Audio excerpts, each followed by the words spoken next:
NFL season is here, and the Lockdown Defense Sports Network welcomes you to another NFL season. We are here to give you a front row seat to the pulse of the NFL. Join us every Tuesday night as we break down the latest news, dissect the hottest headlines, and fire off fearless predictions that might shape the future of the league. From the locker room drama to game-changing plays, we're just not watching football, we're living it. As the entire hit squad with young RG Robert Garcia, Coach Mike Dubb, the real AG Alex Givens, and yours truly, Coach Defense, joins forces with the NFL Nation Live crew, Ref Guru, Violator, and the Saudi pirate himself, Captain Jack Rackham. So buckle up, because this isn't your average recap. This is the Lockdown Blitz, where the takes are bold, the insights are gritty, and the passion runs deep. Let's go.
To all my heavy hitters and lockdown defenders, welcome to the Lockdown Blitz. I'm your host, Coach Defense. Alongside with me today, the hit squad, young RG Robert Garcia, Coach Mike Dubb, the real AG Alex Givens, and the NFL Nation Live crew, the Violator, the man himself, and the salted pirate himself as well, Captain Jack Rackham.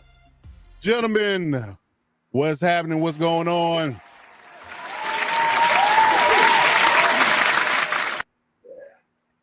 Indeed. Hey, Coach. Yes, sir. Coach, I need to make an announcement to all people here. If there is any heard flatulence or burps, it's not intentional. It's because I've eaten so much tonight. I resemble the Monty Python skit where the guy was, bring me a bucket, I gotta throw up. That's me. So okay. I want to get it out there because Veterans Day is a wonderful thing, and veterans thank you who remember us. But for us veterans, it also means that we get to do what I call the circuit, which is to figure out how many free food restaurants and donuts and coffees you can shove in your face in probably about a 16-hour period. Yeah. And I tapped out about an hour and a half ago. I can't eat anymore. So I wanted to make the announcement. Thank you for all that recognize the veterans, but any undue farts or burps, I cannot be held responsible for that. Indeed. Well, that goes into my beginning statement. I wanted to shout out all the veterans, all the military people that are watching the podcast and hearing our voices today on Veterans Day. Salute to your service. We appreciate your service. We appreciate everything you've done and continue to do for this country, including our illustrious Cap Jack Rack, who is a retired veteran himself. So as always, man, we'd like to give you appreciation and shout out to all the veterans that have served and will serve the military going forward, man. Quick applause going.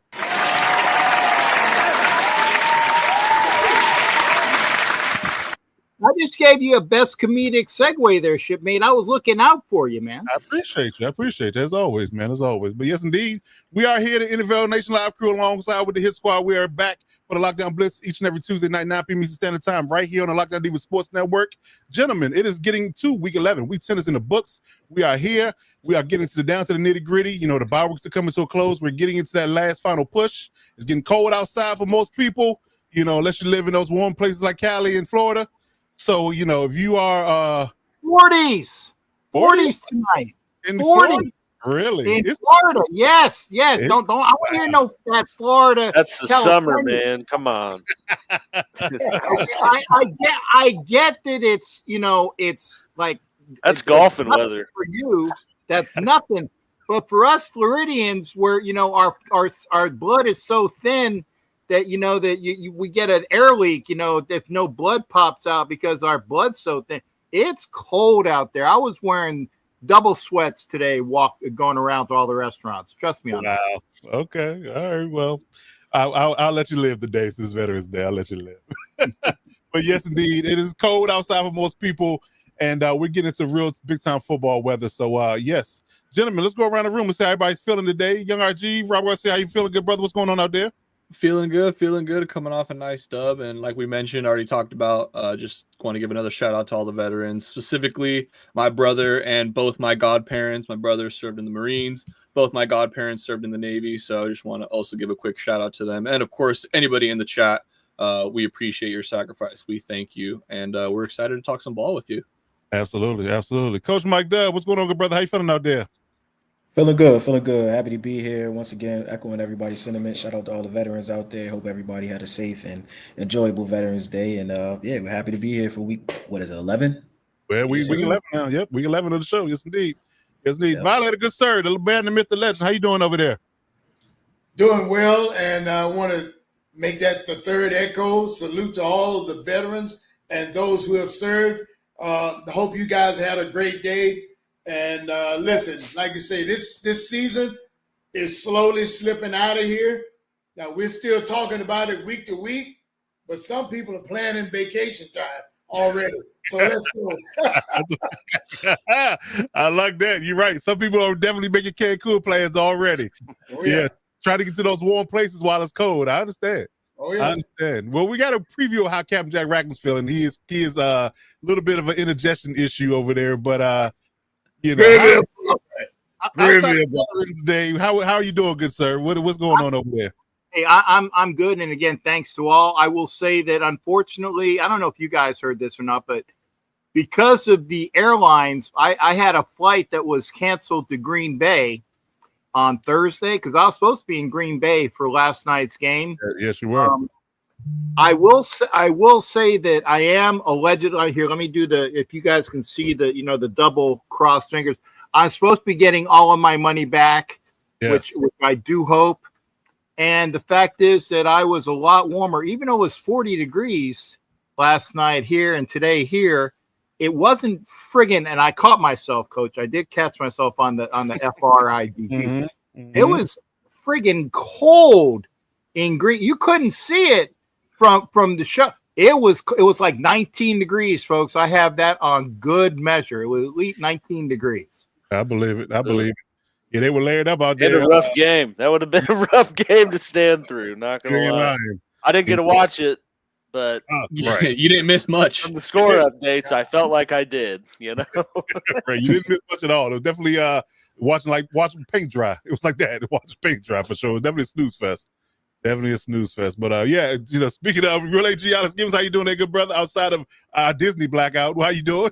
Yeah, man, I'm doing good. I'll go ahead and make it the fourth echo to the veterans out there in my family and on the show and watching the show. Like, cannot repay you for your sacrifices. So always shout you guys out when we can. Other than that, man, I'm doing good. Getting a little nervous, I guess, as a Chiefs fan with the rest of the division, rest of the AFC, top of the food chain, people keep winning. It's starting to get crunch time in the kingdom. So it definitely is. Definitely getting tight at the top. Pause if needed. So yeah. So how apropos to get right into it, man. So we're gonna talk about what's going on in the NFL this week.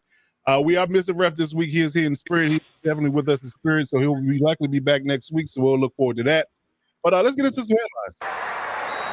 Hit Squad headlines.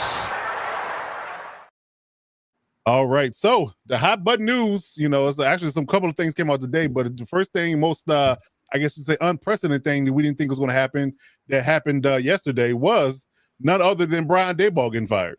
So didn't somebody get a question on that last week on Brian Daboll? I can't remember. I think somebody got a question on that. Wrong. How about that? Yeah, it might have. I have to go back and look at my records. See, in that "Do You Believe" segment, did you get a question on that? Yeah, you could have. Yeah, I believe I was wrong. Okay, fair enough. Fair enough. But I think that we all kind of got caught by surprise. I didn't think that he was going to get let go in that fashion, boy. It's a cruel world out here. It's a cold world out here. That's for sure. That's for sure. Matter of fact, let me check my records. Let me check my Palm Pilot real quick, see what I got here. Yeah, he did. No matter what, does Brian Daboll get fired in 2025? And yeah, that was the question. That was the question. I haven't heard Palm Pilot in a long time. I almost forgot what that was. Kind of spotting himself there. Yeah, a little bit. Robert, are you familiar with the pilot of the Palm? You guys got me. I'm lost here, man. I got one. I'll show you. I still got the original one. It's the one that's in black and white. Just open your notes app in your iPhone. There you go. Right. But you don't have the cool pin. It was the pre-Crackberry. It was the pre-Crackberry. It was that. It definitely was that.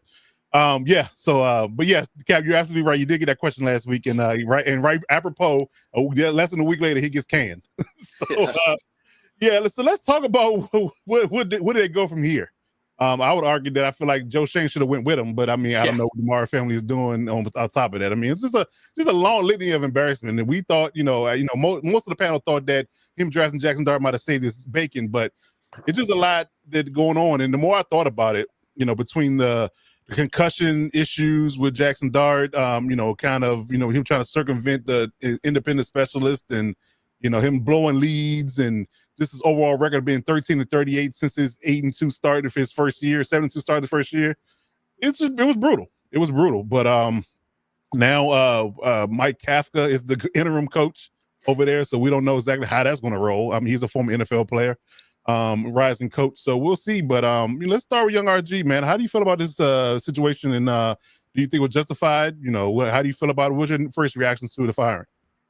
Yeah, initially it was, a bit of shock. I think all of us kind of initially reacted that way, just kind of given the sort of just immediateness of it. I don't think any of us, there were really no rumblings about Daboll getting fired or anything like that. No rumblings about him, not having a job security there or anything like that. So it really did just kind of come out of nowhere. But when you take a step back and you really look at the big picture, 4 fourth quarter double-digit point leads blown this year, including that 33-point nightmare given up to the Broncos. Mm. Cam Scadaboo's done for the year. Malik Neighbors is done for the year. Jackson Dart has been in concussion protocol 4 times this year. So, and then I think, coupled with that, you obviously see the optics of, Daboll over in the medical tent trying to rush the procedure to get him back out there. And I think we all knew it, coming into this year, the seat was a bit warm. But I think once we saw Jackson Dart play a little bit, we thought they'd be good. Man, I guess not. Mara family was not happy with the performance on the field, and I guess they're going to be looking for new leadership come the offseason. Okay, yeah, I definitely agree there. Mike Dove, you're the NFC East, man on the ground for us. So please tell us, what are you seeing from your point of view and your expertise from the NFC East? Yeah, I mean, like RG said, I think that they just had enough. It feels like front office didn't feel like there was a path forward with Daboll. Dealing with the injuries and dealing with, this is a young team, and clearly they're not in the market to win anything this year. So they're all about thinking about the future. And for whatever reason, they feel like Daboll is not the guy that's going to be able to rally the horses and get guys, back on board for the future going forward for this franchise. So, thinking ahead, I think we will see Daboll again in this league in some capacity.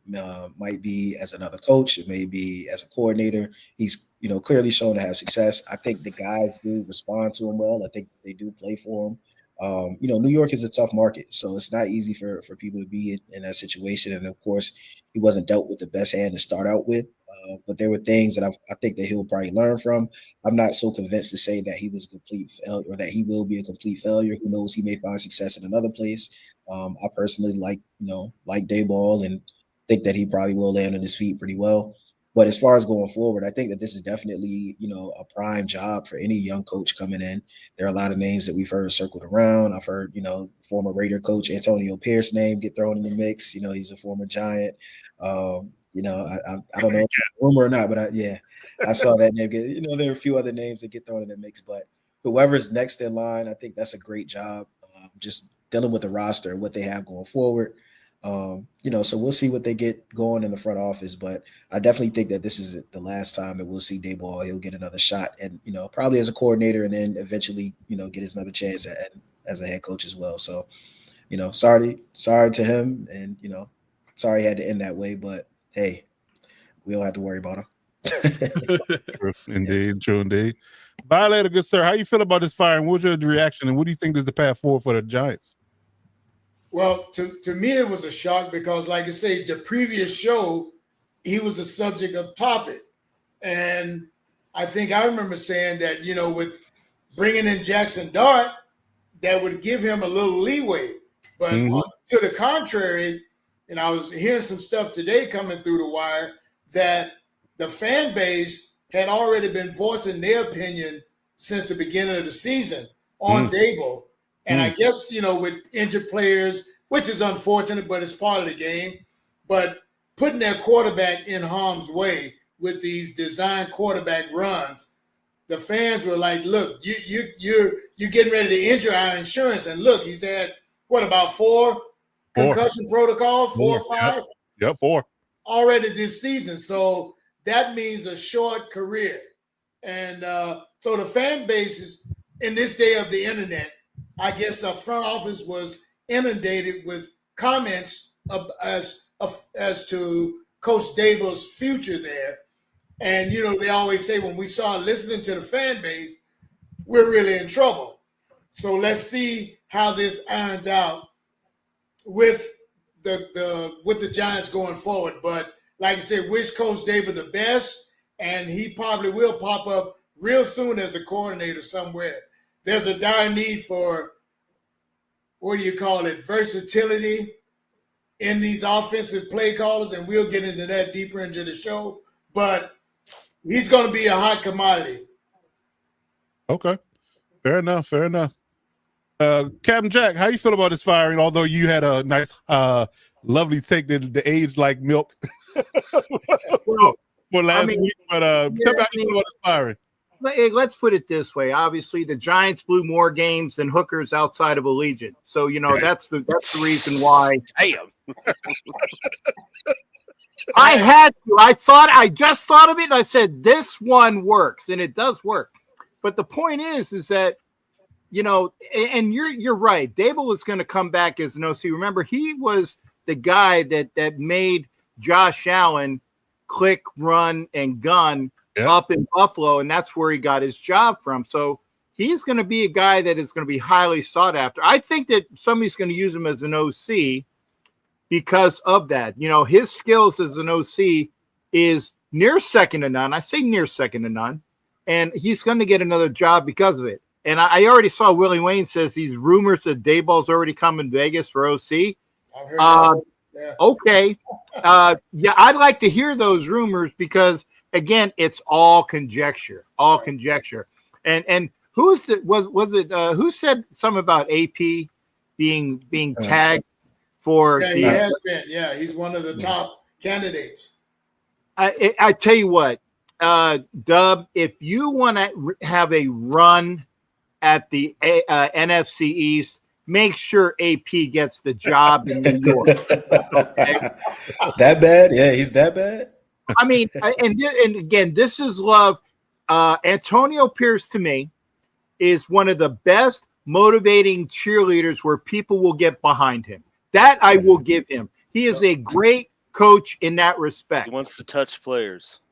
Well, I ain't That's even touching that one. That's a quote. I know it is. Yeah, we just got rid of one guy for that, so let's.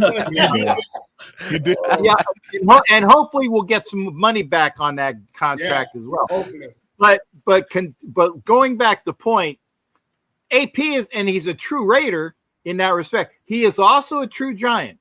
So unless he has a strong offensive coordinator and a strong defensive coordinator, he ain't going to do diddly poo, in the words of Jim Mora, to help the Giants out. He's a face, he's a name brand, but unless you got some coordinators that can help him out, unless anybody else says otherwise, AP sucks as a head coach. And again, I love him as a motivator, but that's all. He's the biggest, greatest cheerleader that the Raiders have had in a long time. Love him for that. But yeah, anybody else wants him? Yeah. If, like I said, Dub, if you want to run away with the NFC East, whether you're the Washington or the Dallas or Philadelphia, install AP as your head coach immediately. You won't have to worry about it. He'll be 0-6 against the NFC East in those games. Yikes.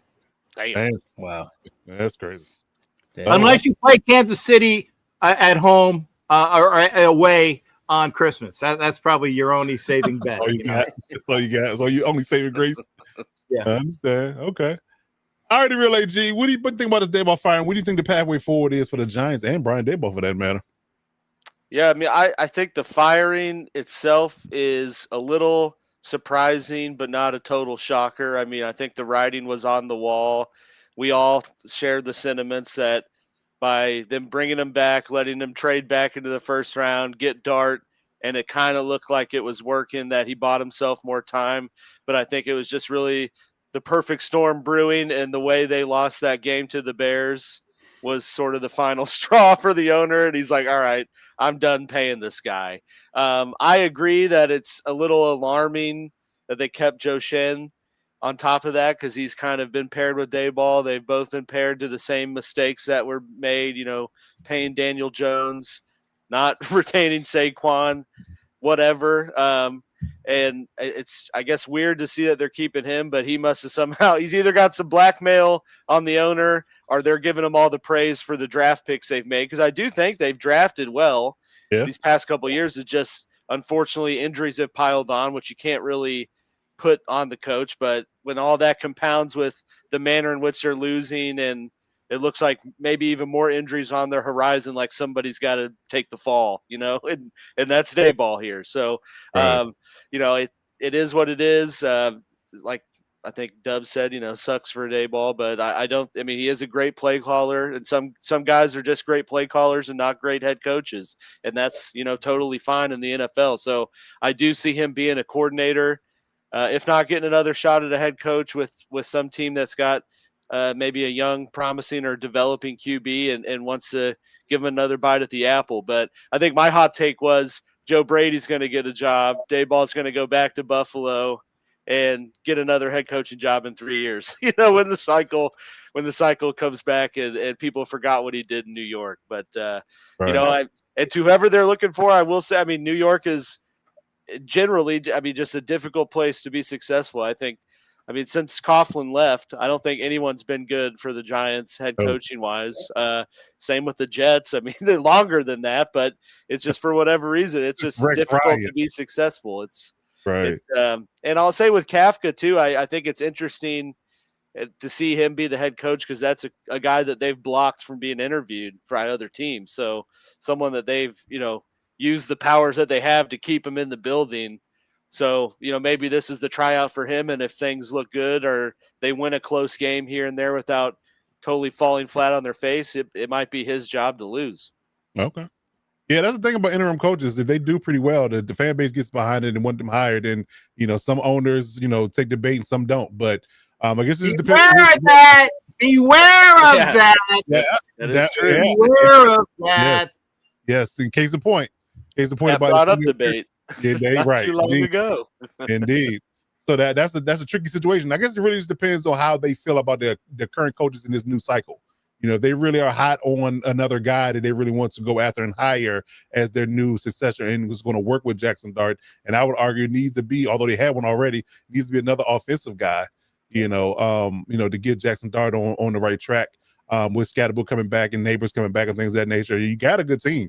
I think they need to fortify the right side of their own line. But outside of that, I think they're in good company, especially with a rookie deal. Yeah, you got Dart on a rookie deal for the next 4 years. So, hey, man, roll the dice, spend the money, and and build around him and see if you can make a winner. But yeah, it'd be interesting to see, because to y'all point, Jets or Giants, it's hard to fill those shoes and hard to be successful in New York because it's such a busy and very hard-nosed market. I'm going to call it Yeah.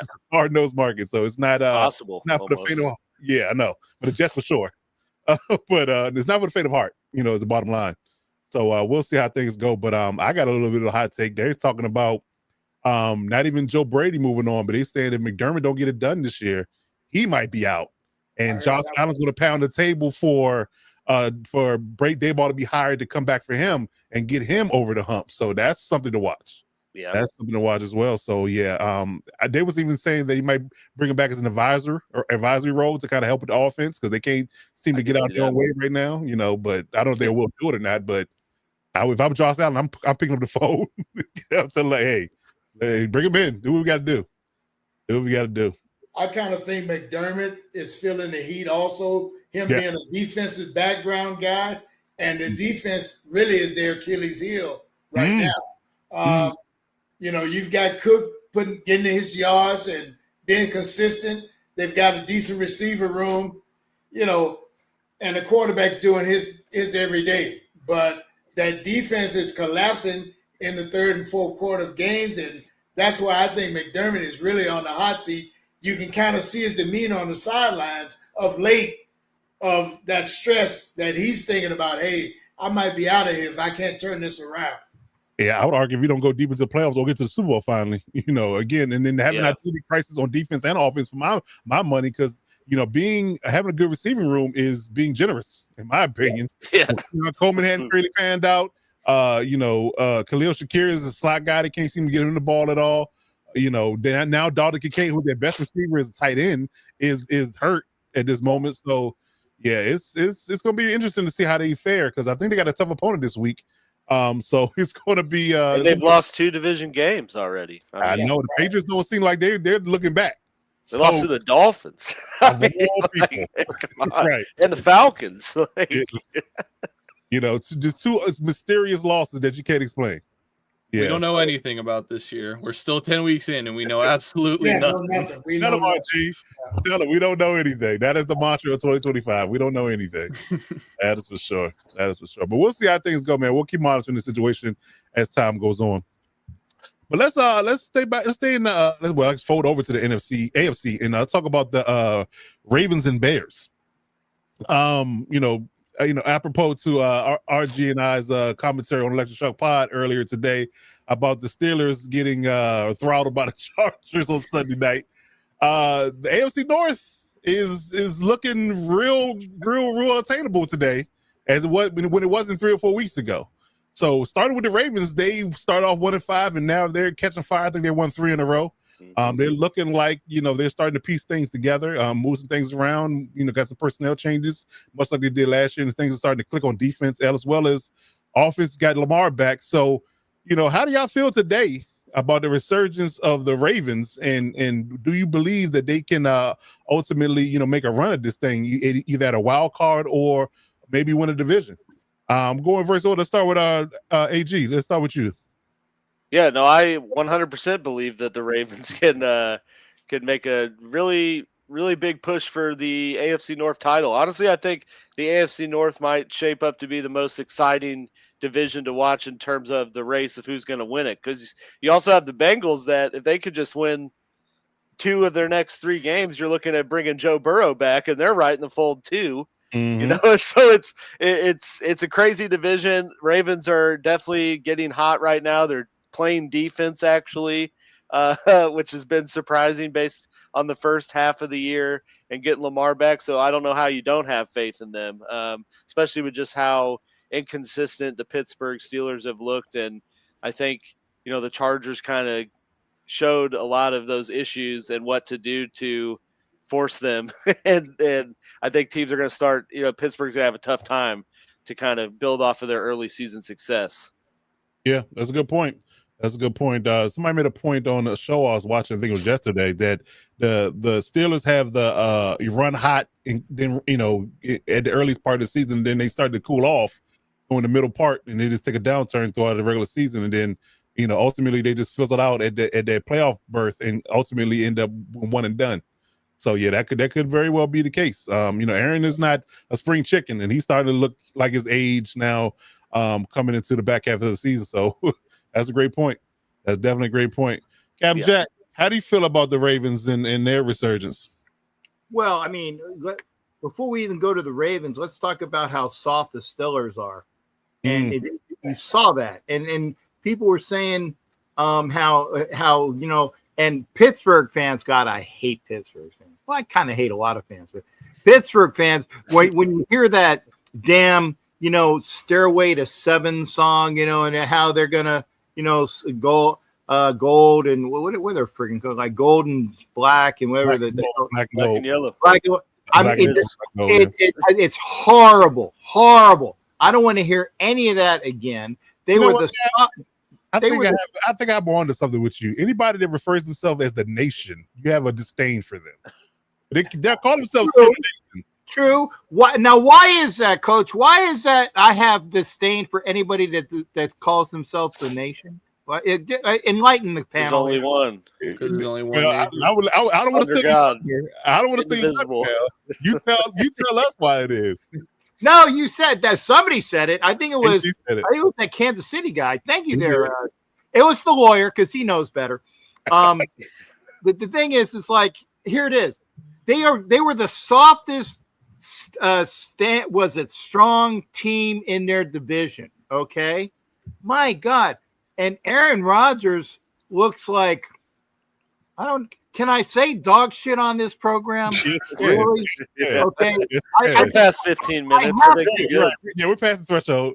Okay, I'm Let it just- rip. and that's being nice. That's being nice, man. Right? Uh-oh. Crap. Uh-oh. Whoa. And by the way, I want to thank the Marine from Texas. This gentleman I had dinner with tonight, and I said, hey, come out to my channel, and it's like I'm going to be on with Coach Defense and all the boys. So I appreciate Mr. Steven, the Marine from Texas, for viewing and joining in. And he even said he's going to join my show when I talk about his Cowboys. And I have yet to have a Cowboys fan come on that show. So, Steven, thank you for being here, sir. And great guy, U.S. Marines, tried and true. First sergeant. I want to make sure, it was first sergeant. I want to make sure I didn't screw that one up.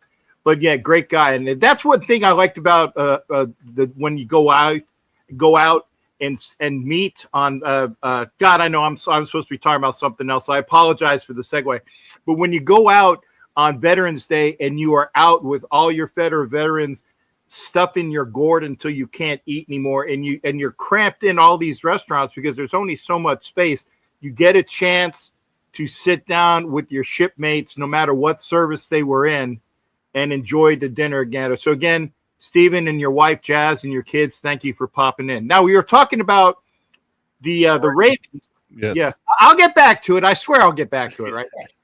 The Ravens are, like I said, if you keep Lamar upright and you have that team that can be, and they are the team that can be, like I said, that and the lawyer even the lawyer even said it when the people start getting their stuff together, when the Ravens get their stuff together, when the Bengals get their stuff together, it's entertaining. I mean, there's no better entertaining sight than to see who's going to win the division. The only one we know will not win the division is the Browns, because they've been on the clock since September. So, okay, don't worry about them, right? Don't worry about them. And the Browns might beat the Raiders in a week or two. That's how bad we both are. But that remains to be seen. But yeah, the Ravens have a chance.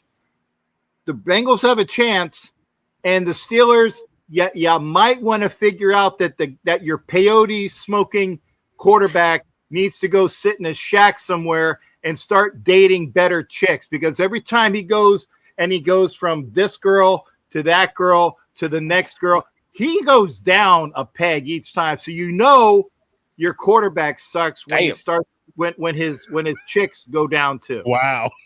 Jesus. Talk about hot take. Okay. Hey, look at all the girls that he went out with, and each time they're bottoming out. I don't know who he's going out with now, but I know that she's probably worse than Shailene Woodley. That's fine for sure. Here you go, AJ. Yes, indeed. Yes, indeed. Okay. All right, Violator. I don't know how you follow that up, but try your best. That's pretty hard. That was so in depth. I was taking notes. But, Right. but listen, this whole resurgent talk that we're doing about the Ravens, we know how the Ravens operate. They're a slow rolling machine, and they start off sometimes fast in the beginning, but they have that lull in the season, and they're coming out of that lull right now. Like you said, as long as Lamar's healthy, Mr. Henry is healthy, that front office knows how to bring in defensive studs. It doesn't matter who they plug and play. These guys contribute right away.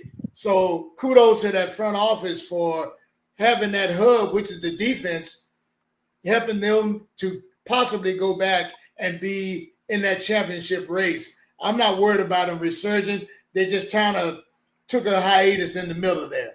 And all the teams right now are banged up. If you really look around the league, everybody's banged up at this point in the season, but it's the one that's the healthiest towards the end that usually surges in front of everybody else, regardless of stats. Agreed. I like it. Okay. All right, Dub. What you got over there on the Bears? Not the Bears, but the Ravens resurgence. We'll get to the Bears in a minute. Jumping the gun. But how do you feel about the Ravens resurgence? You had anything that from a football coach perspective that you can lend to our ears? No, I mean, I think that, they stayed true to it. A lot of times what happens is people start panicking, especially early on in the season, and they get away from their bread and butter. They get away from their identity. This is a team that never panicked because, they felt like it was injuries or just, whatever it was. They didn't panic. They didn't completely abandon ship. They know what their identity is. They know what what they rock and roll with on offense and in defense. Most of the questions was really on the defensive side of the ball. And they found something that they've been able to get by week to week. That's really all it is. It's just get by week to week. It doesn't have to be one single fix that you could just implement and go in, as a blanket for the rest of the season. You game plan for each opponent as it comes along. And I think the thing that plays most favorably in their benefit is that they have most of their division games still ahead of them. Yeah. So they still got to play the Steelers twice. So they still got a chance to separate themselves even more and really take over the leadership in that division. And of course, these are the two head coaches that face each other more than anyone else. And I don't know the stats on this, but they've got to be, I think Harbaugh and Tomlin have probably, if not the most in the NFL history, and probably face each other more times than anybody else. I don't know if there's any other two coaches that have faced each other more than them. So there's so much familiarity there that it doesn't matter what the records are, it's going to be a tough game. So the fact that they played them twice, I'm not sure if they've played the Browns or the Bengals yet. I think they may have played the Bengals. I'm not sure off the top of my head, but either way, they have a majority of their division games ahead of them. And that's really what matters most, because this is a team that can easily get away with the division lead. A lot of people are thinking wild card, but they can easily get away with a division championship because they still have most of their divisional games going, and they know what they do well, and they're going to do it better than anybody else in the league, and they just had to get healthy. So I don't think that they really went anywhere. They're right where they want to be. Everything that they want to accomplish is still ahead of them, so they're in a good position. Okay. According to BaltimoreSportsAndLife.com, it says Mike Tomlin leads John Harbaugh 16-14 overall. 14-13 in the regular season, 2-1 in the playoffs. It's pretty even. It's a slight edge. It's pretty even. So that's a great matchup. It's always going to be great. I don't know when they play, but I'm sure if it's not flexed, if it's a Sunday, it might be flexed into a Sunday night or something like that, because that's always a prime matchup. Well, it might not bode well for the Steelers because they are 0 forever in prime time. They play them week 18. Week 18. There we go. Okay. Second matchup against the Steelers. So. Well, in the last 2 weeks are all flexible games. They don't have any times yet for the last 2 weeks of the season, so that's going to be interesting. You got some, Cap? Got your hand up, Cap. You all right? Yeah, only because I'm the old part. Yeah, can you hear me? Yeah, you good. Can it finish? Yeah, you good. Okay. Only because I'm the old bastard. And again, no offense to all you youngins on here, because I know y'all know like recent shit, but Curly Lambeau and George Hallis, let me see here, 49 times meeting each other way back when the helmets were leather. Or yeah. Yeah, I never would have guessed that. Yeah. Me neither. Oh, I- Curly Lambeau. And coaches didn't Yeah, get fired for 2 years either. Then so that's another thing. Yeah, And they were only They owned the 18 team. They were their own boss back Right then. now, yeah, too. Yeah, too. and again, only because, and again, I wasn't trying to be an or whatever. No, that's But that's good though. That's good. To know. I said I thought of it, and if there's somebody else, I don't know of anybody beyond those guys. That's old Bears, old Packers. Gotcha. And you said that was 49 combined games? Let's see here. Yeah, 49. And Nice. so you said they're 16 and 14, so they're at 30. Tomlin yeah. and Harbaugh are. So Yeah. hey, man, if they hold true to their jobs, they may be able to pass that one. They might. They Yeah, just might. yeah. Twice a year, maybe once in the playoffs. They get at least 3 games a year potentially. Yep. So yeah. Okay. Yeah. Good stuff. Good stuff. Close. All right, G, Close. bring us home on the Ravens, and then let's start with the Bears. Let's go into how you feel about the Bears resurgence after you talk about the Ravens. Yeah, so for the Ravens, I mean, this is like Coach said, like just kind of echoing everybody said, this is kind of like where they want to be. I mean, I think at least I know Coach and myself have never really believed in the Steelers, not since they were 5-2 or whatever they were. So they, no faith in them whatsoever, and it finally, was brought to fruition on Sunday night. But yeah, I think the Ravens, they're the clear-cut favorites and should be to win this division. They were the favorites to win this division at 1-4, so nobody in the world bought into this Steelers team, even though they had that 3-game divisional lead. And I don't agree with the point about them making wild card. I think they will win this division. I think if they're fighting for a wild card, that means that they probably lost a couple of games they shouldn't have. En route to it, and if that's the case, then there's way bigger issues because with the state of the division right now, you should very easily run away with this. If you let the Bengals back into this after Burrow's injury, if you let the Steelers, regain confidence in a divisional matchup against you, that can only prove terrible for you. So I think the Ravens should be solid. I think Harbaugh is obviously an experienced enough coach to, have this team ready week in and week out. They dug themselves into a massive hole, and, they've gotten some help, and now you just got to finish the job and finish digging yourselves out. So they control their own destiny. Like you said, they have a couple of key divisional matchups upcoming. So we'll see what they're truly made of in these next coming weeks here. For sure. Yeah, and you're right, Ed. I mean, I think we all wish that our quarterbacks stay upright, so that's definitely that's another sign. We see what they look like without Jackson. as shown, yeah. They kind of ride or die with them. Absolutely. Just a quick note before RG gets into the Bears. They have, out of 8 games left, they have 5 divisional games left. Yeah. They got the Bengals twice, the Steelers twice, and the Browns once. And then the Jets are sprinkled in between there, and the Packers and the Patriots. The Jets, Packers, and Patriots are all other 3 games. So, yeah, they're in prime position. If they can win their divisional games, they're in prime position to take it back. That's for sure. And I would argue that they're getting more healthy and the other people are getting more injured. So, there's that. Yeah. Okay. I was going to say real quick, they just may need to win only those divisional games. I think if they just go 5-0 and lose the rest, I don't think they'll lose to the Jets. But no. But, yeah, the Patriots and Packers should give them a good game. I mean, if that Packers team that showed up last Monday night shows up, they should beat them too. Yeah, so that's a whole other conversation. But they got time to digest that. But yeah, I mean, I would argue that they definitely should be the favorites in most of those games. Out of 8, probably should be the favorites in all, but maybe 1, maybe the Patriots game, depending on where they're at the time of what's that week 16. Yeah, week 16 they play the Patriots. So on the 21st of December. So yeah. We'll see. But before we over to the Bears real quick, they're I have to say this. It doesn't look pretty. But the Bears seem to have found some type of magic. And I'm not sure if it's, what kind of magic it is, but they found something with Ben Johnson and Caleb Williams over there. And they should. I mean, all the good personnel they have over there, they should be able to win some games, but it hadn't been pretty. But they are 6-3 at this moment in time and trending upwards. So how do we feel today about the as I call them, the cardiac Bears, and going into week 11? How do we feel about them? RG, let you go first. Yeah, I mean, the Bears, this is what Bears fans were expecting him to do when he came over. They have brought over a dominant run game, a defense that can take the ball away and set up short fields for their offense. and they're just hanging around in games. That's all you can really ask for with this team. I mean, it's the offensive weapons are good. I think Caleb is progressing a little bit slower than Bears fans were kind of hoping for.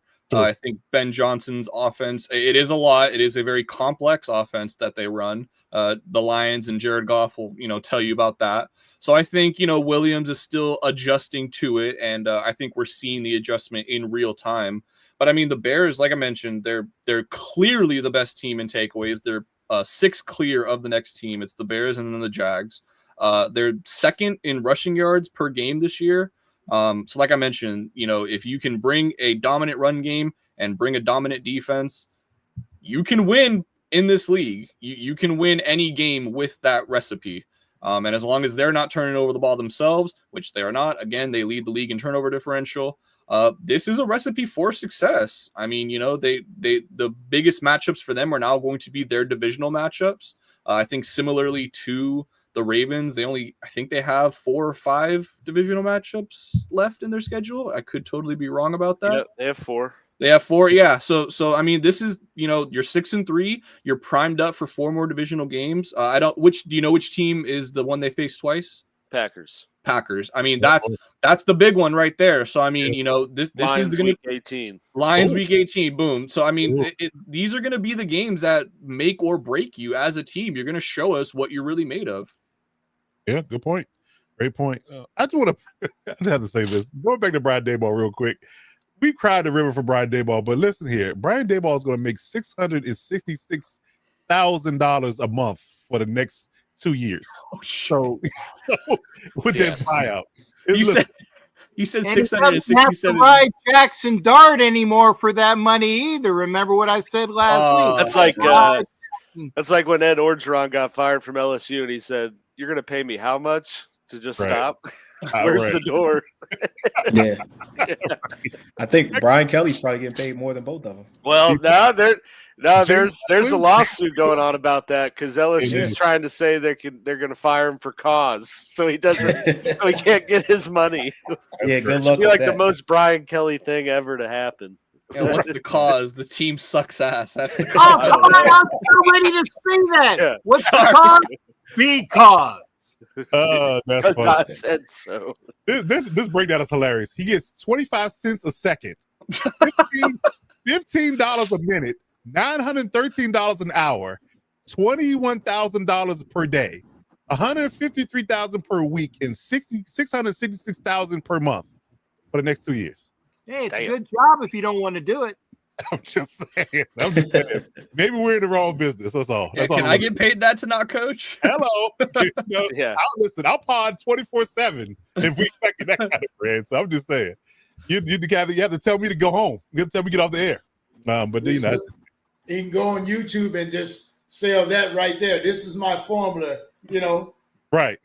You hope coaches don't follow that, but right. That's just the nature of the business too, because our organization is also still paying some coaches and players. So it's just the nature of the game, man. And the money, I say it always levels off at some point. You take your lumps 1 year, you look to make gains the following seasons.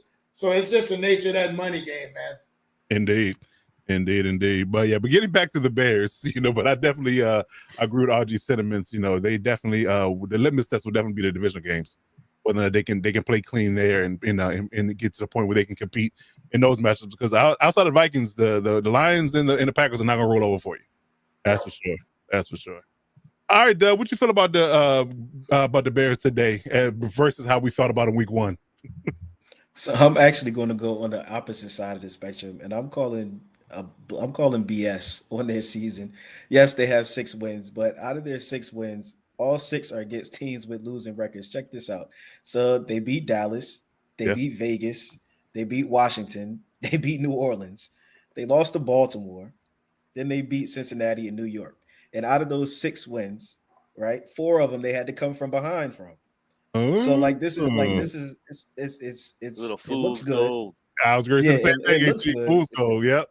And then coming up in the second half of their season, like we said, they have their divisional games, which they've lost both of them that they played so far, so they have the rest of them.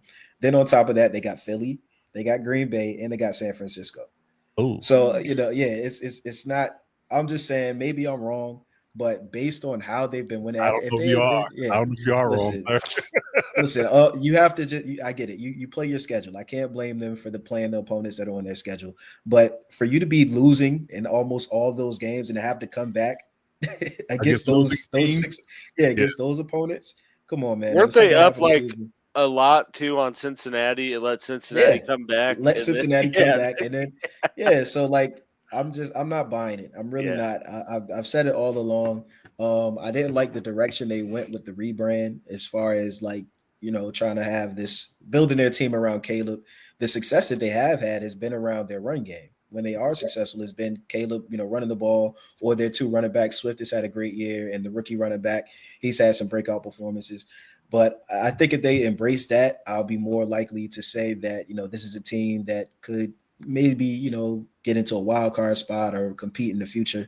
But I'm calling BS on it so far, just because I think it's like RG said, it's fool's gold. You know what I mean? Or I'm sorry, like AG said, it's fool's gold right now. My bad. I got the first initial mixed Yeah, up. I get it. Too many Yeah, G's. yeah. We got too many G's on the show. Yeah. Hey, it's a But it's fool's gold. It's a fall against Fulton. I like to just move in silence like lasagna. That's right. Yeah. All right, there. I see what you did there. All right, Lil Wayne. Oh man, yeah, but I definitely think that it's going to be a test. Yeah, they're in murderous row now with their schedule. So you're right, Dub. I don't know how this is going to fare because you fought all this way to get to 6-3, and if you lose majority of these games going forward, which they could do, you just basically screwed yourself out of a good draft pick by these games early. That's it. You're gonna get dog walk late, so it's a bad omen. It's a bad omen for sure. And again, Caleb is, to RG's point, he's coming along slow, and to Ben Johnson's system is complex. It takes a really good, nuanced and veteran quarterback to quote unquote, get things going, in a fluid way. Ask Jared Goff that question.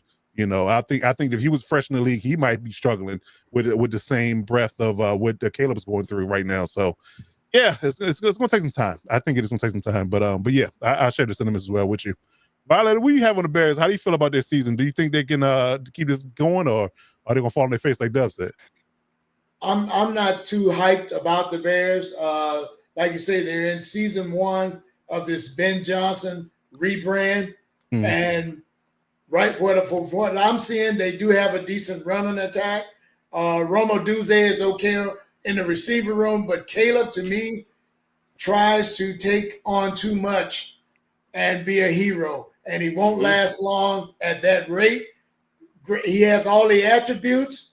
He's a real savvy QB, but when it comes to protecting himself, he's going to get his welcome to the NFL moment. That's a good one. That is a good one, man. I don't know who I was talking to. I was talking to Daboll, I was talking to RG. I don't know who I was talking to, but I was saying that quarterbacks, these young quarterbacks in general, just have the ability to want to do too much. It's not wrong to want to throw the ball away and live another day. Yeah. They want to play hero ball too much. It's a product of college football, though. I'd like they could get away with it back at that level, and so they develop that habit, and then can't do it in the league. Right. And also 7-on-7 culture. Like 7-on-7 is 7-on-7. And I think too, like you hear a lot of QBs talk about like, oh, I didn't know how to identify this coverage in college because I just had this one guy and it was either that read or run around. And then it's like, like that they are able to get away with it then and then get here. Like that was Caleb's game at USC. Like he was like a magician. Yeah. I agree. Okay. Yeah, what you got on the Bears? How do you feel about their season so far? Do you think they can make a run?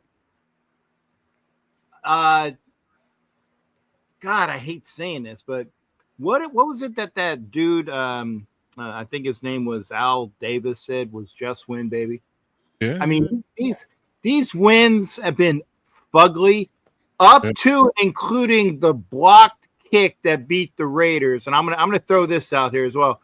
the woulda, coulda, shoulda wins that the Raiders should have had. One was the Bears, one was the Jaguars, and most definitely the other friggin' night. That'd be 3 more wins. But unfortunately, instead of it going down as W's, it goes down as L's. So it's what the record is, okay? They were good enough to win X amount of games. I don't foresee them being that much better. And I think that, and by the way, Ed Winchell, who is the biggest USC honk, when Ed Winchell says that Caleb Williams will be out of the league within 5 years, take that, man. Again, Ed Winchell is a big USC homer, and for him to say that about his boys, he's in the chat. He's in the chat. He's in the He's chat. got to learn, though. He's got to learn. Yeah. And that's an indictment. And he knows Caleb Williams probably better than anybody on this panel. Because I know he knows, okay? They're going to win, but they're not going to win as many of those close games. But remember, what was that team last year that had all those close wins? All those close wins, and they went to the playoff. I mean, all those close wins. The Super Bowl. Yeah. And then they fall flat on their face. So it can be done. I'm not saying that the Bears are going to go to the Super Bowl, but I do think that it's a good stepping stone for getting the team better. Are they going to do it this year? Also, Ed said that he thinks that if the Green Bay can get their stuff together. What was it we were saying? We don't know anything about this season. Thank you there, young RG, for saying that, because we don't. I said the Packers come out decent at times, and then they play like dog doo-doo. Yeah. So we don't know. But the Packers should get their stuff together. The Lions are that team, and the Vikings, I think, can be that team. I don't know. I think can be maybe, but give it to the Lions until anybody else says otherwise, and then it's just going to be a dog scrap for if somebody wants to come along to be a possible playoff contender. Because I don't know, but the Bears are going to be they're going to be about a 500 team when all is said and done, in my estimation. I like it. Okay. All right, AG, bring us home before we get over to talking about these Falcons. What do you feel about the Bears today? Do you have anything that we aren't aware of at this moment? No, I mean, I would echo more of Mike Dubb's take on them. Like, they've had a lot of close, perhaps lucky wins, and it's a little bit of fool's gold to buy into that and think they're going to really push for the NFC Norths. Excuse me. But I do think that they are developing the right stepping stones, if you will, to make that kind of push next year. And if we continue to see Caleb develop, grow more in Ben Johnson's offense, I think the Bears can be taken pretty seriously next season. But I will shout out, I think we have seen, like RG said, not as much of a turnaround with Caleb Williams, but we have seen one, and he is on pace to be the first ever 4,000-yard passer for Chicago. So, I mean, they got some right pieces in place, and I think have at least determined that they found their coach to build with, looking ahead. I like it. Okay. All right, we'll see how things go, man. And I personally root for Caleb. I mean, he came up in the Boy Scout program that I coached. He's friends with Jarius Patterson, who I directly coached, and a few other kids that are around the NFL and in college that are good. His good friends, Chase Young and a few others. So as a local kid, I root for him, but he has to come to hero ball down, man. I mean, if I see him, hover around home, I would tell him directly, you have to, play with instruction. It's okay to throw the ball away, because if he can get that down, I think he'll be better. But just the wildness by which he plays and try to make plays too much. Yeah, it's just too much. I mean, again, it's okay to throw the ball away and live to play another down. So we'll see how things roll. But I think that they have the right coach. I think they have a talented quarterback. They definitely got the right personnel. I mean, they spent all that money on the O-line. The defense has got all that talent on the other side. It should work. It's just a question of will it. All right, so let's float over to got a new segment here. Something we call Fix Your Franchise. So it's a rolling segment that we created here recently on the pod, and talk. I abstain from this when it comes down to mine. I'm just saying. When your franchise comes up on the docket, you abstain? I will abstain. I'm gonna let Violator handle that. Okay. See, Okay. I'm sorry, Wayne. I'm throwing you to the wolves on that one because I already say too much crap about our team as it is. So it'd be redundant at this point. Okay. Well, what we're going to do with this segment, and like I said, it's a rolling segment, we're going to choose the Atlanta Falcons this week because I think myself, Coach Dub, I think RG as well, we had high hopes for the Falcons this year. We thought they would make more of a splash. And they seem to be floundering and teetering down the line, just kind of falling down the rabbit hole of loss after loss, and we just can't explain what's wrong with this team. We thought they had the right coach. We thought they had the right quarterback. Definitely got the right running back. My God. I mean, what are they doing with B.J. Robinson right now? Only person that's flourishing on the side is freaking Drake London. Kyle Pitts is a freaking super athlete. He can't seem to catch the ball consistently. We just don't know. So as I guess you say a round robin form, we're not gonna pick and choose who's gonna go in this particular space. So if please speak up in regards to what you think you can add to this particular conversation. So what do you think can fix the franchise? I guess you can say temporarily and permanently to get them back on track, because things are going well from a personnel perspective, but it's not translating on the field. So, I'm gonna start with Dub because I think he has something to talk about in this space. But if anybody else wants to chime in after Dub, please do so. It don't have to be in order. But let's talk about what you think, as from an analyst perspective, what you can do, or as if you were a GM or owner today, what you can do to fix the franchise. Yeah, I think the first thing, kind of how we talked about with the Ravens, is the Ravens stuck to their identity and they knew who they were and they didn't panic when things didn't go well. I think the Falcons have to figure out what their identity is. It seemed like they were just in a mode of just collecting talent and not necessarily, figuring out how the talent all fits together. So it's like they went out and they got the best players available, and they have no question one of the most talented teams just on paper, just based off of individuals. Drake London, we mentioned Kyle Pitts, of course, Bijan. They got 2 first rounders at edge rusher, I think, this year. The secondary. So yeah, the offensive line is got some pretty solid guys. But the question is, where does it all fit scheme wise? Are they a ground and pound team? You saw they had some success. I want to say it was last year, where it was like Algier, and they had another good running back, and they ran the ball really well. And then next thing you know, they got away from that, and they started feeding Drake London and tried to get Kyle Pitts involved in it. So I think they just have to figure out what's the best scheme for them, not necessarily who are the best players. So that's really where it starts, and it really comes down to Raheem Morris and making this team his own. This is his second year, I believe, there now. Yeah. So by now he should have a feel for what guys are able to do, what's the best fit for him. So next year, I think will definitely be make or break for him. I think he should get another year. It doesn't look good right now, record-wise. I think we're at 3-7 with four straight losses or something like that. It doesn't look good for them right now. But I think if Raheem Morris, I'm getting a little bit more hands-on with this team, and I'm going to make this team what I know it can be. So if that means we're going to have to make some decisions with the coordinators, if that means we're going to have to make some personnel decisions, some play calling decisions, whatever it is, if I'm Raheem Morris, if I'm going to get out of here, I'm going to get out of here doing it my way. So he has to get a little bit more hands-on with how this roster is going to shape up. And let's see if they can end this thing on a positive note. I don't think it's completely over for them yet, but it doesn't look good. But I think it can be salvaged. Well, I give you some, I guess, breaking information in regards to their schedule. Now, if they can't get right over these next 3 weeks, I don't know what to tell you, because they got the Panthers, the Saints, and the Jets for the next 3 weeks. Yeah. So they need to win all 3.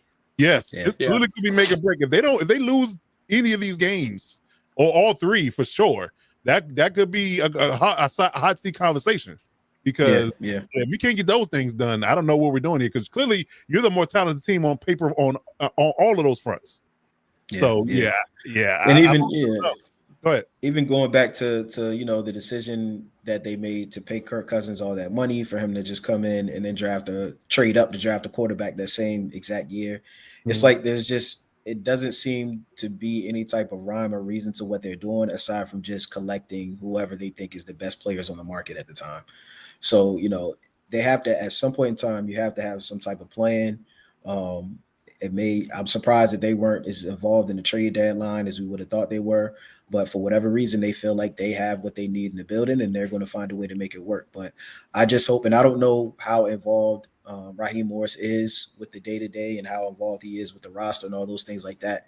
But I would like to see him, kind of stake his claim on building this team the way he wants it to be built and running the team the way he wants it to be ran in order for them to get some type of results. Because whatever's happening right now it's not happening.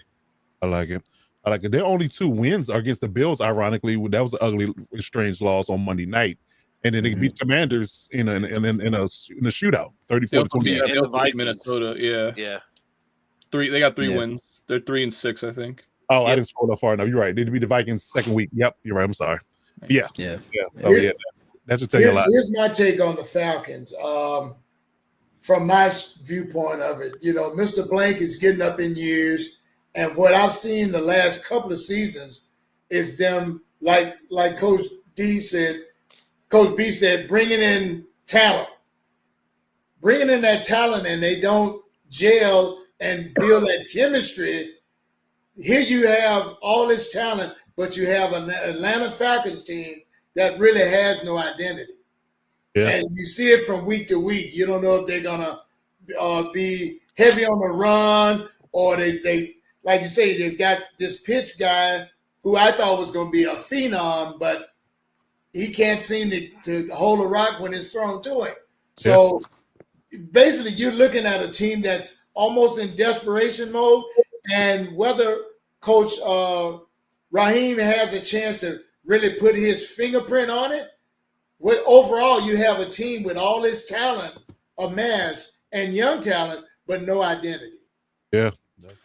That's a good point. Because you're right. I didn't even think about that. What are they? Are they a running team? Are they a passing team? I mean, I can answer that. I'm telling you, they should be a damn running team. Amen. Yeah, the numbers support they should be a damn running team. When they give Bijan at least 17 carries in a game, they're 3-1 this season. Yeah. Week 1, they only give. Sorry, real quick. There has no bearing on fantasy for you, dude. Are we not gonna? No, but like I'm not even joking. Like the numbers, the contrast between them winning, it correlates with them giving Bijan carries. Right. Week 1, they give him 12 carries, they lose. Right. Week 2, 22 carries, they win. They blow out Minnesota 22-6. Week 3 against Carolina, that's when they get shut out. They give them 13 carries. Week 4, Washington. Sorry, Dub. They give them 17 carries. That's another win. Go to the bye week, come out, beat Buffalo, upset them. They give them 19 carries there. And then they're on a 4-game losing streak now, 14, 9, 12. And then this last game against the Colts, they did give them 17 carries. And they probably should have won that game. That was the one in Germany this past week, the one that went to OT. But, I mean, like, it's I don't know what more they're looking for. It's clear you're a running first team. You drafted him in the top 6. I don't think you take a running back top 6 and not expect him to be the center of your offense. Yeah. You have Drake London as a nice compliment. Kyle Pitts. Penix is a good game manager, but I feel like I saw a tweet somewhere, and I feel bad not crediting the guy who tweeted it, but it was something along the lines of, like, they are coaching this team like they're trying to justify their Michael Penix pick and not like they're trying to win football games. Because if you're trying to win football games, you're putting this ball in Bijan's hand 19 times a game without question. Why is Tyler Algier having 6 touchdowns and Bijan's only got 4? That one might be a little bit on fantasy, but I digress. I love it. But RJ, you're absolutely right. And for you to break that down as the analyst, to be a well-compensated coach should be obvious. So why are we not doing what you were saying they should do is baffling to me. Because like put the ball in his hand, they win. Simple. Let me interject here, because again, I don't have stats in front of me. I did not sleep at a Holiday Inn Express last night, and fantasy can blow me. I don't give a crap about any of that stuff. Okay, you guys do that. But if Bijan Robinson has all of those accolades, then that means that their offensive line probably is decent. If their offensive line is probably decent, then I would run the friggin' ball. And you said you don't draft a running back in the top 6 and not be a running team. Is there another team that has done? Another team? I feeling that was going to get your guy. I did something. Yeah, you did. You did. Hey, you know what? You know what? You're freaking right. But the thing is that they have an offensive line. Another team that drafts a great running back within the top 6 picks don't. So I would say if you got that great offensive line and you run the dude, run him. And if you can get some air ball or air under the throat for the receivers, that's a bonus. So Raiders, fix your friggin' offensive line, and you might have a decent team. And the Falcons run the ball more. If you got the runners, if you got the offensive line, friggin' run the ball. They got 2 heavy hitting running backs and they underutilize them. That's insane. Yeah. And they got Bijan on his rookie deal. It's like, what are we doing? That's another part. What But you got? like RG said, they're trying to justify picking Michael Penix, and you kind of see that. Yeah. And they're trying to force that issue when the elephant is right there. Run your guy behind these big linemen you got, and shorten the game. There you go. And let your defense clean up the mess. You know what I mean? They did that against the Bills, so I thought that was going to be the blueprint. And what did they do after that? Just lose. You know, 4 straight. You guys know that's in football circles. That's called getting cute. You dance with who brung you. Amen, brother. Yeah. Amen. I could have said it better myself. Absolutely right. W has something? I feel like you had something. Yeah. No, I was just going to say, like, the complement to a good run game is a good defense. So the fix, I think, has to be they have to get heavy on their defense. And Raheem Morris, if I'm not mistaken, is a defensive guy. So the fix is going to be, because what that tells me from a coaching perspective is that if you're not running the ball a lot, they probably are down and they're panicking on offense and they're trying to, for whatever reason, they got away from the run game. They're trying to come from behind. They're trying to throw the ball, whatever the case is. So if you slow the game down, like Violator said, you have to have a good defense. We know they took two edge rushes this year. Yep. Maybe they're in the process of building that defense up, but that's the best complement to a good run game is a good defense. So that's going to be the fix. Is going to start on that side of the ball. So maybe that's where I was going to come in too, Dove, with that. Yeah. Because I was kind of looking, as you were saying, I'm like, it seemed, looking at their schedule, they really only have 2 bad losses. The rest of them are all very close games. Yep. Hell, some of them, like one play, they could have won them. And so I was like looking like, where's the math at in the equation? And they're bottom of the barrel against the run on defense. So there's your if they just get better against the run, because they're letting the other offense dictate the game flow, dictate time of possession, and then you're forcing Michael Penix to have to go out there and make plays rather than rely on Bijan and build the offense through that. So I think what Dove's saying is probably 100% spot on, in that Raheem Morris is going to get more hands-on as a defensive guy and, have a little bit more say-so in who's playing the schemes against the run specifically. Because, they also have 29 sacks as a defensive unit. So it's not like they're not getting after opposing QB. That's like 5th in the NFL right now. They're doing good in that department. They just cannot stop the run. So I think that's probably the quickest fix. And then in turn, that lets them build off their own run game and not put Penix in some of these situations late in games where defenses are just teeing off on them. Yeah. Good point. Because do you think, and I think we brought this up in the offseason, do you think they now regret letting Grady Jarrett go? Oh, absolutely. Yeah.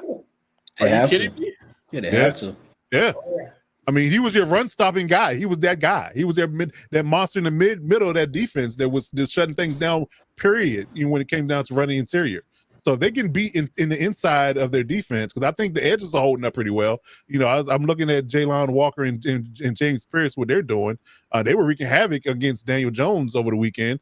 So it's clearly that they're coming into their own and they're doing what their first-round grade has been, is garnering. But if they're getting gashed in the interior, we saw what Jonathan Taylor did, obviously, to the tune of what he had 200-some yards and 3 tuds. So, if they can beat it from a run perspective, they need to address that interior D-line and those linebackers. For sure. Isn't the foot guy still available? Christian Wilkins? The foot man. You know, Foot fetish. Seinfeld had the ass man. He's the foot man. you know. Prince is Actually, your Yeah. foot fetish. He's a foot, ass, and a couple other things, man. Oh, I'm sorry, I didn't say Yeah. that. The French tickler, that's him. Yeah, that's him. Yeah. Yeah, he's, But I he's mean, still you out know, there, but how available he is, that's in question. He is out there. That right, yeah. He's And, way out. and he Yeah, should be he's healthy, out there, right? and he's out there. He He should is be out foot- there. Well, I mean, I'm not out there like out there, but he's out there available. But who wants to bring that into a That locker locker room? room drama. I Yeah. don't think nobody wants it. That's the reason why he's sitting on the bench right now, for sure. Yeah, and that's a shame. That's a shame. It There's is. tons It of teams that can use him, you know. But either way, I think, like you said, Raheem Morris, he's got to be more involved in that defense, and to see if they can get that thing going. So Yeah. we'll see. Yeah. I would focus on winning these next 3 games to keep the heat off me. And then I would tell the front office in my exit meeting that, look, we need to go into the draft this year and get the internal defense solidified, and then we'd be rocking and rolling. Because they got good corners. They drafted Xavier Watts, the kid out of Notre Dame. He's a stud. The kid, Billy Bowman Jr., is actually a slot corner, was drafted as a safety. He's a slot corner. He's playing well. So they have pieces and young pieces and cheap pieces, because these guys are late round picks that are shining. So they got the labor force. They just need to be able to put this scheme together and not be so leaky against the run. I think they might be in business, but I think Raheem needs to fix it, sooner than later. Because I think Arthur Blank is a patient man, but I'm not sure how patient he is. Because like Violet said, he's getting up there in years. He want to see a winner before he gets too old and get senile. So yeah, that's for sure. That's for sure. But we'll see how things roll. Any final thoughts on the Falcons before we move on? Run the damn ball. Amen. Amen. Indeed. Unless you're playing me in fantasy, RG, they cannot run the ball that week. That's for sure. That is for sure. All right. So yeah. But yeah, we'll do this fix the franchise segment every so often. And let us know in the comments if you want us to do a specific team. I know the Raiders are at the top of the list for some people in the chat, but Just keep it We can do a rolling. whole episode on the Raiders. Yeah. right. Hey, that'll be at the end of the season, pending anything else. Okay. Indeed. All right, so let's move on to our segment called Do You Believe? It is our weekly segment where I give them, the panel, some questions that they don't know what's going to come to their brains until I ask them. What am I going to ask them is they don't know the question. They don't know what's going on. It's going to be a fresh reaction to these hot button questions. There's some good ones this week. And you can look like an ass like I did last week. Be sure to join each week on Do You Believe here on the Lockdown Blitz Show. I love it. So yes, we're going to get some front-facing reactions, some real-time reactions to these questions, and there's some good ones here. All right, so I'm going to start with Violet this week. This is a good one for you, sir. This is a AFC question. Do you believe that the Colts can go only as far as Jonathan Taylor will take them? Wow, man. Yeah, I believe yes, because along with Daniel Jones and that offensive line, yes, they can set the tone and control games. And they, like I say, they have a decent young defense. So yes, I do believe. Okay. Yeah, because there's a sneak diss subliminal tweak to Daniel Jones and his woes, because clearly he's had little sneaky. a little bit of sneak diss to the point he's had some rough outings the last couple of weeks. So he's only saving grace has been Jonathan Taylor. So I would argue that the run game, if that's not there, because we saw what the Steelers did some last week, that if they don't have that run game going, he could revert back to the old Daniel Jones of New York. So yeah, I do believe you there that they only go as far as Jonathan Taylor would take them, but we'll see. All right, so let's go over to RG. Oh man, what you got for me, Coach? AFC East question for you, sir. All right, let's hear it. Do you believe that the Patriots can hold the lead in the AFC East? Absolutely. Especially after that loss, that ugly loss that Buffalo just had to Miami. And probably the Patriots' most impressive win of the season coming against Tampa, the fake Pirates. I got you, Cap. The fake Pirates. So I mean, Thank you.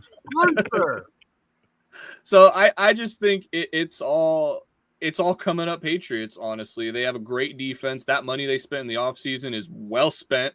That run defense is elite. That pass defense led by Christian Gonzalez is also very good at shutting down top receivers on opposing teams.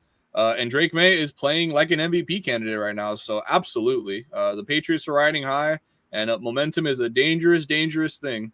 Yes, indeed. Absolutely. I love it. All right, Dub, you're up next. We talked about them earlier, and you had a nice hot take about the Bears and kind of shifted the conversation. So do you believe that the Bears are a playoff team in 2025? No. No. Short. I gave N-O. No. Yeah, no. And I gave all the reasons why. Yeah, Preceded by hell. All the reasons why before. Actually, it preceded by Hell, Tango, Foxtrot. No. Yeah, I like it. Okay. Yeah. But yeah, for all the reasons I mentioned earlier, no, I don't. Okay. All right. Yeah. Good stuff. All right, AG.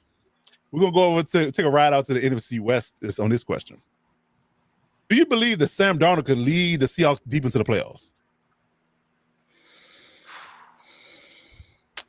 I'm going to have to say no. I don't think Sam Darnold can lead them. I think the Seahawks defense can lead them. I was waiting on because that. we have to give Darnold some praise. He has played good at times, but then there's been other times when, like the last week, I think I mentioned to you, not to trigger Cap, but a fantasy conversation. It's like, how the hell did Seattle score 40 whatever points and Darnold had 6 fantasy points? It's like so it's a little bit kind of like the Colts. Looking at the Colts, like as a complete team, they are pretty great. But if they have to rely on certain components like Darnold, I think they won't go that deep in the playoffs. I like it. All right, Cap, bring us home. You're going to like this one. This is the AFC West question for you, sir, but it's not about the Raiders. All right. Do you believe that the Broncos can hold the lead in the AFC West? What's their lead right now? 1 game. No. Makes it easy. I mean, the Chiefs are resurgent. The Gargoyles looked really good. Oh, I'm sorry. The Chargers looked really good. You had to do it, didn't you? Come on, man. I called them the fake Pirates. I was respectful. You're right. Hey, I quickly corrected it, kind of. But I had to throw it in there. But hey, the Chargers, here we go. The Chargers looked like real team. Granted, they were only playing the Steelers, but they did play them at home. Okay. And by the way, what was the home crowd on that game? I couldn't tell watching it. It was 60-40 according to the fans that I talked to that were at the game. Okay, so 60-40 LA? Steelers fans. No, yeah, so yeah. That's what I was asking, because you guys got to do something about that. Okay? If you have more fans of the opposing teams, that is actually going to affect going down the road the way your team can play. It affected them in San Diego. It's going to affect them to a point in LA. And they played a damn good game the other night. And I was watching. I was like, "What do you mean it's 3-2?" I didn't even see the safety, and it could have been a touchdown from what I was. I had to ask somebody how'd they score a safety, right? Right.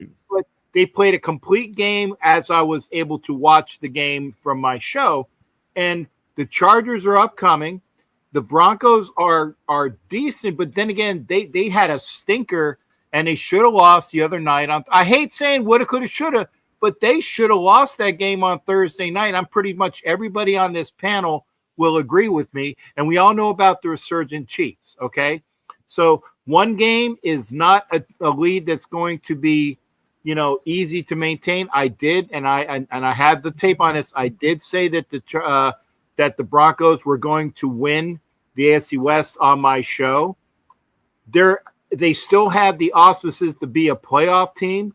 But will they be able to maintain that?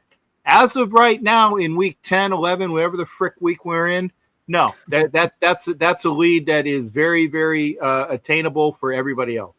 I like it. I would add too. The Broncos kind of have that stink around them that the Chiefs had last year, but nobody's talking about it the same way, in that they're 6-2 in these close 1-score games. I think that was a "Do you believe?" question a few weeks ago. I asked them, "Do we think that the Broncos are the new Chiefs?" I think I asked that question. Yeah, I just mean on a national scale. Oh, God. People are like, the Broncos are so good in these 1-score games. Right. But as I think Cap kind of said earlier in the show, like that comes to a very halting stop at some point. For the Chiefs, it was in the Super Bowl. For the Broncos, we'll see. Right. I like it. Okay. Good stuff. See, I didn't totally denigrate that team in LA.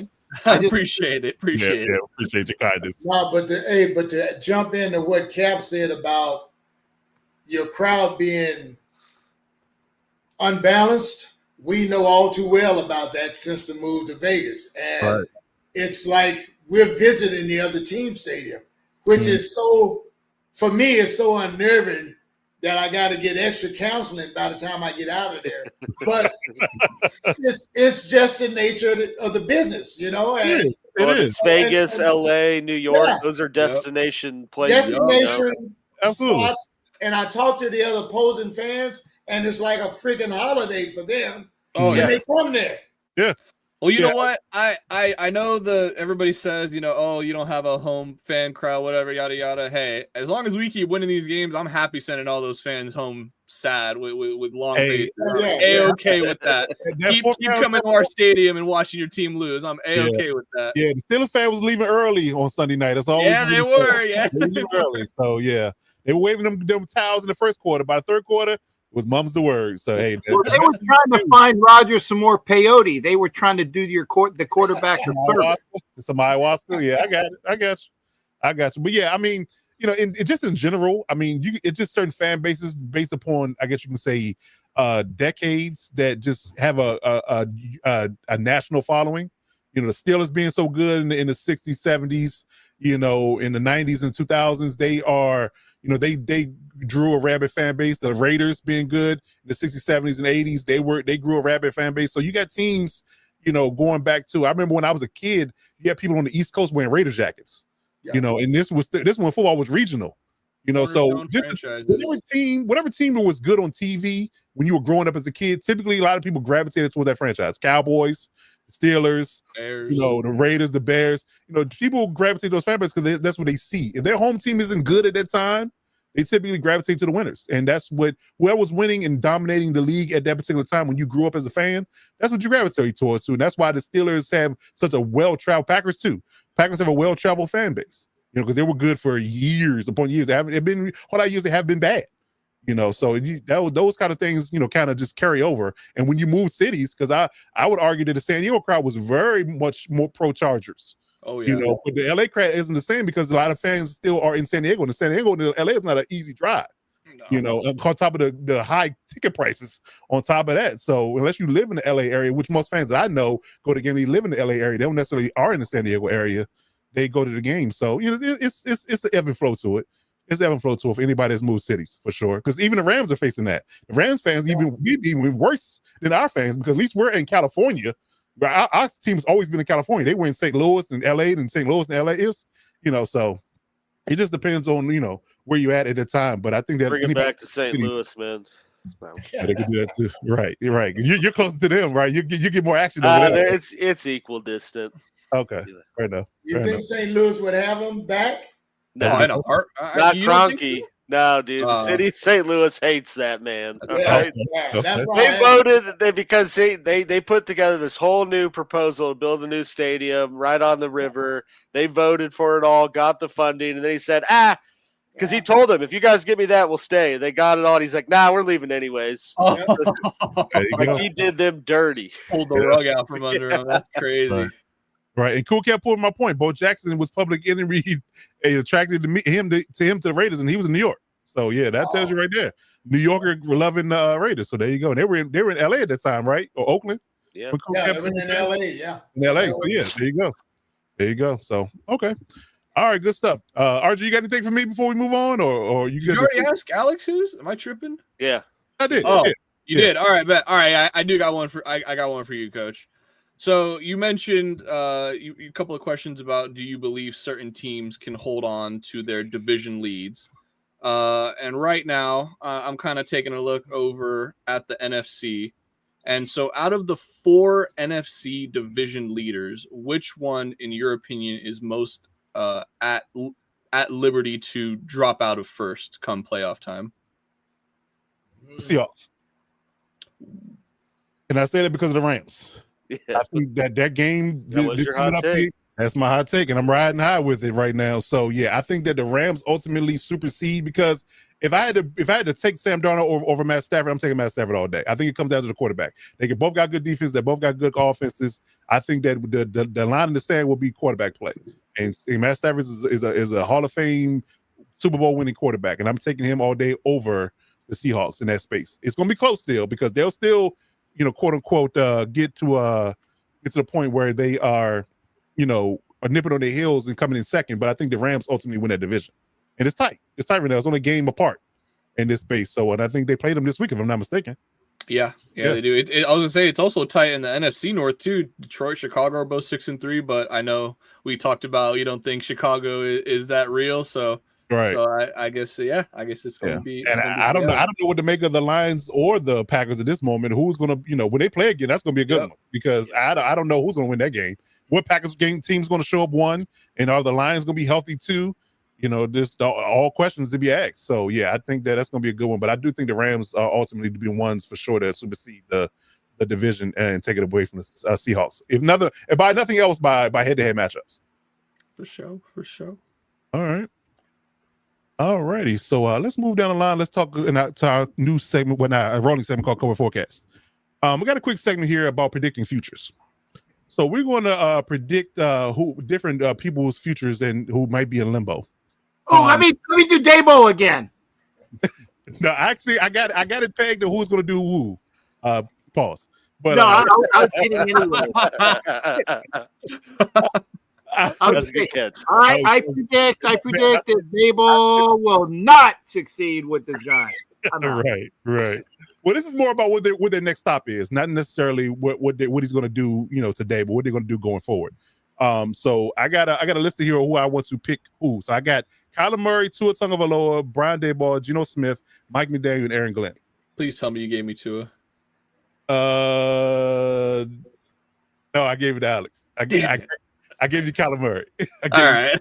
You gave me the other short king. All right, bet. Right. So between coaches and quarterbacks, we're going to predict their future. What each analyst here on the panel thinks they're going to be or doing next, what their next job is going to be, whether it's bagging fries, coaching, playing baseball, whatever. Playing baseball, damn it. So what are they going to be doing next? So let's start with RG. What do you think Kyler Murray is going to be doing next season, since he's on the IR and technically benched for the rest of the season? He is going to be playing for Vegas next season, and not the Raiders, though. He is going to be playing for the Vegas Athletics. He's going to be playing baseball. I mean, it just makes the most sense, man. I mean, Kyler Murray, it's clear Arizona does not want to start him anymore. They were so hesitant of starting him. They placed him on the IR just to not even have any questions about it. Just like, nope, we're with Jacoby Brissett. And that's it. Kyler, unfortunately, I think they are going to try to get up from under him. Pause after this year. And I mean, I've said it before. I'll say it again. It's the short QB, man. It's not possible in this day and age. These defensive linemen are too fast, too strong.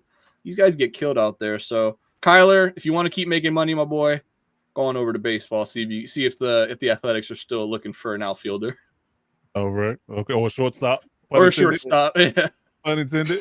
I mean, not that this is a baseball pod, but if anybody does watch baseball, you'll know that the Athletics got their shortstop of the future locked up. So I'm not sure about that. Till they trade him somewhere else. Yeah. That's a good point. Billy Bean don't like to pay people. I just thank you that you said that he's not playing in Vegas next year. So I thank you, sir. I thank you. That's what Kev said. Kev said it. Oh man, that's funny. All right, Dub. So we're gonna go back to Brian Daboll real quick. So what do you think his next stop is? If you had to predict it, crystal ball, get your crystal ball out. Tell me, what do you think Brian Daboll does next season? So I have two different options. One will be offensive coordinator with an NFL team. To me, I think it depends on the situation. I think he's probably going to need a mobile quarterback. So depending on what opportunities are available.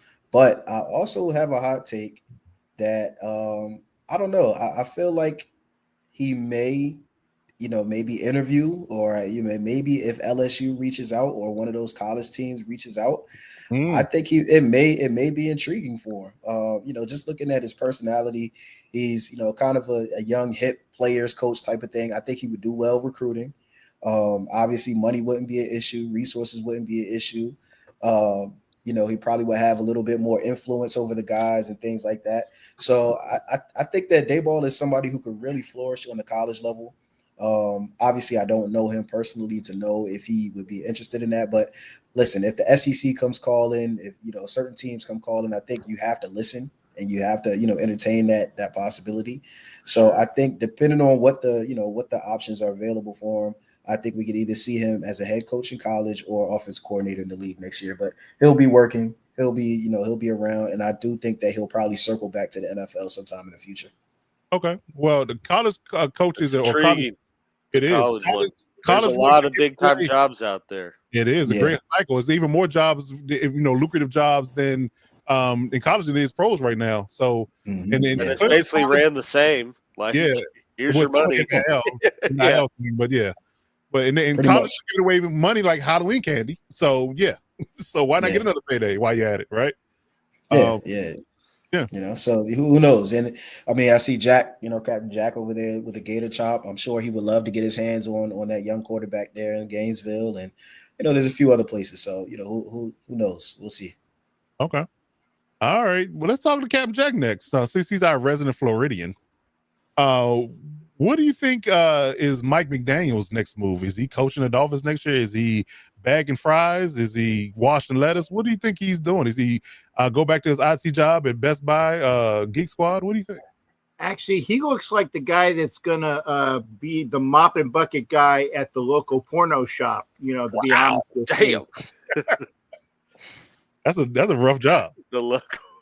It is Oh, a rough Can you do that in sweats with the legs rolled up? Yeah, I mean, it doesn't take a lot. Just make sure you got a lot of bleach and Comet. he's going to work more in a vape store, I think, would be more. That's more fitting. That's more fitting, yes. Yes, that's more fitting. Damn, Kev. Yeesh. Okay. Yeah, I do it just for Kev, just to make sure he has something to do it. And I don't know.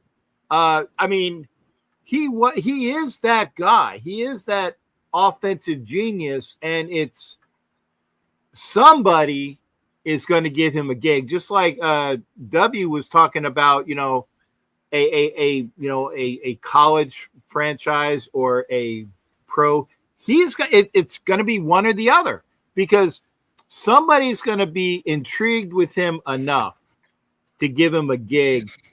But I think that because of the way he is, I think maybe it might be along the lines of if he wants to get easy money, and I don't know if he can recruit, but I can see him going to college, because then he can step back.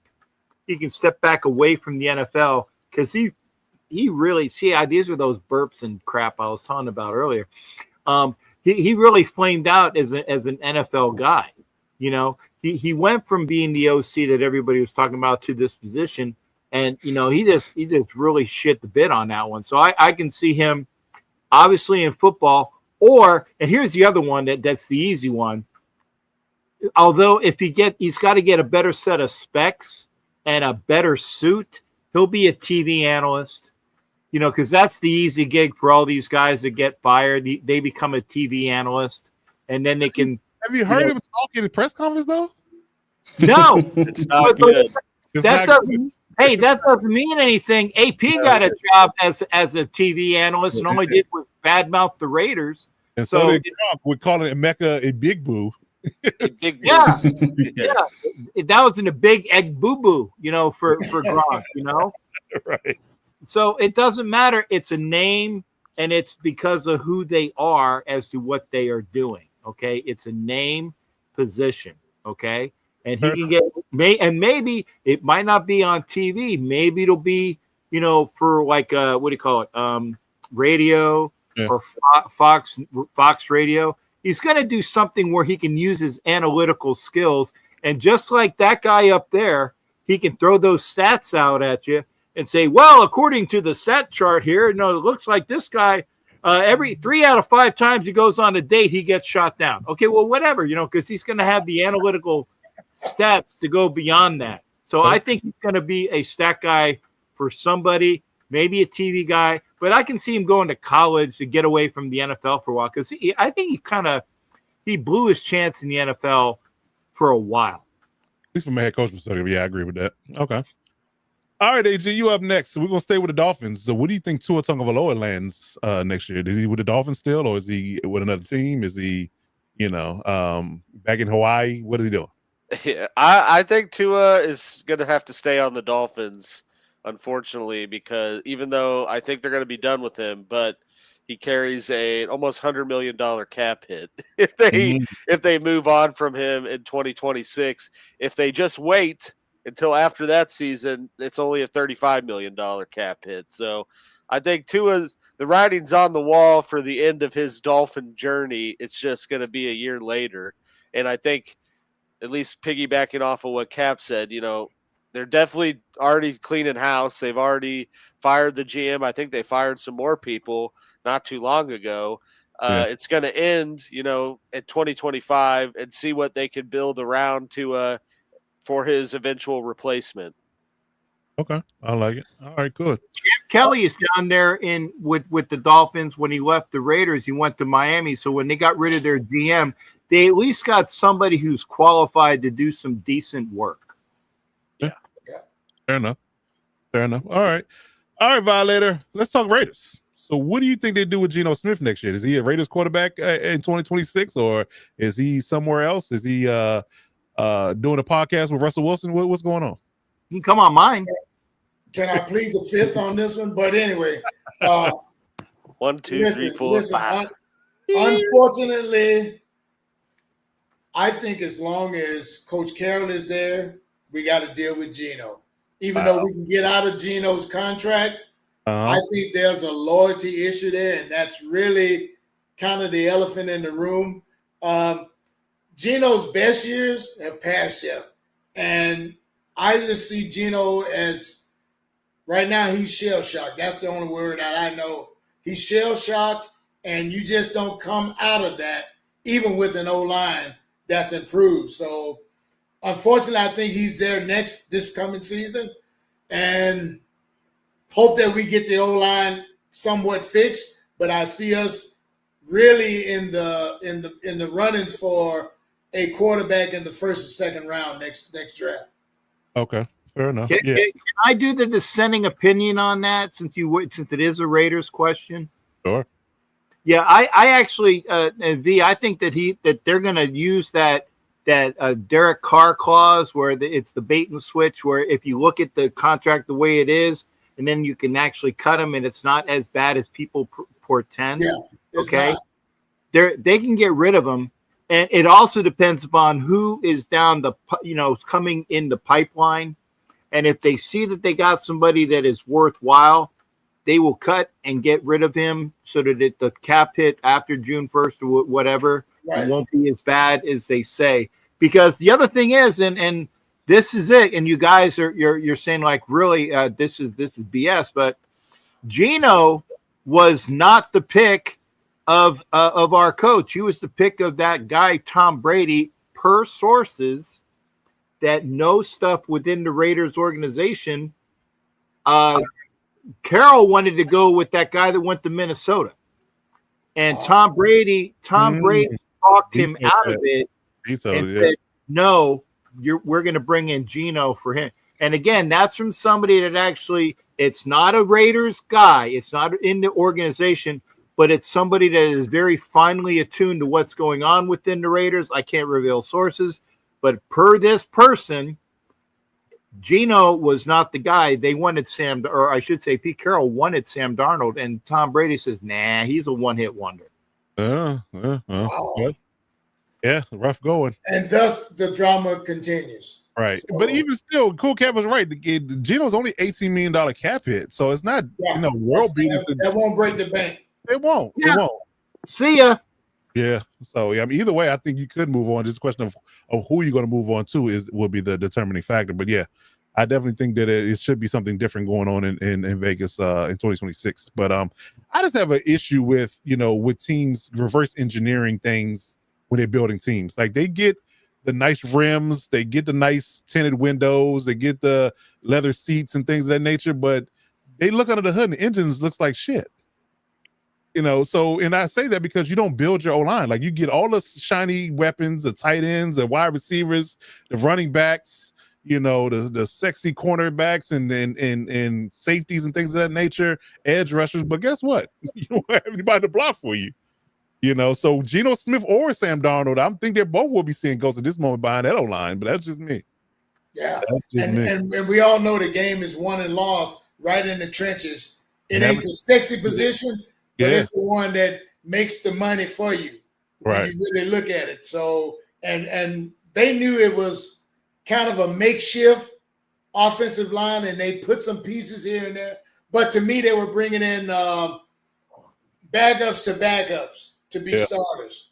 Yep. And that's not a winning formula right there. So, and they didn't want to tell us that it was an actual rebuild.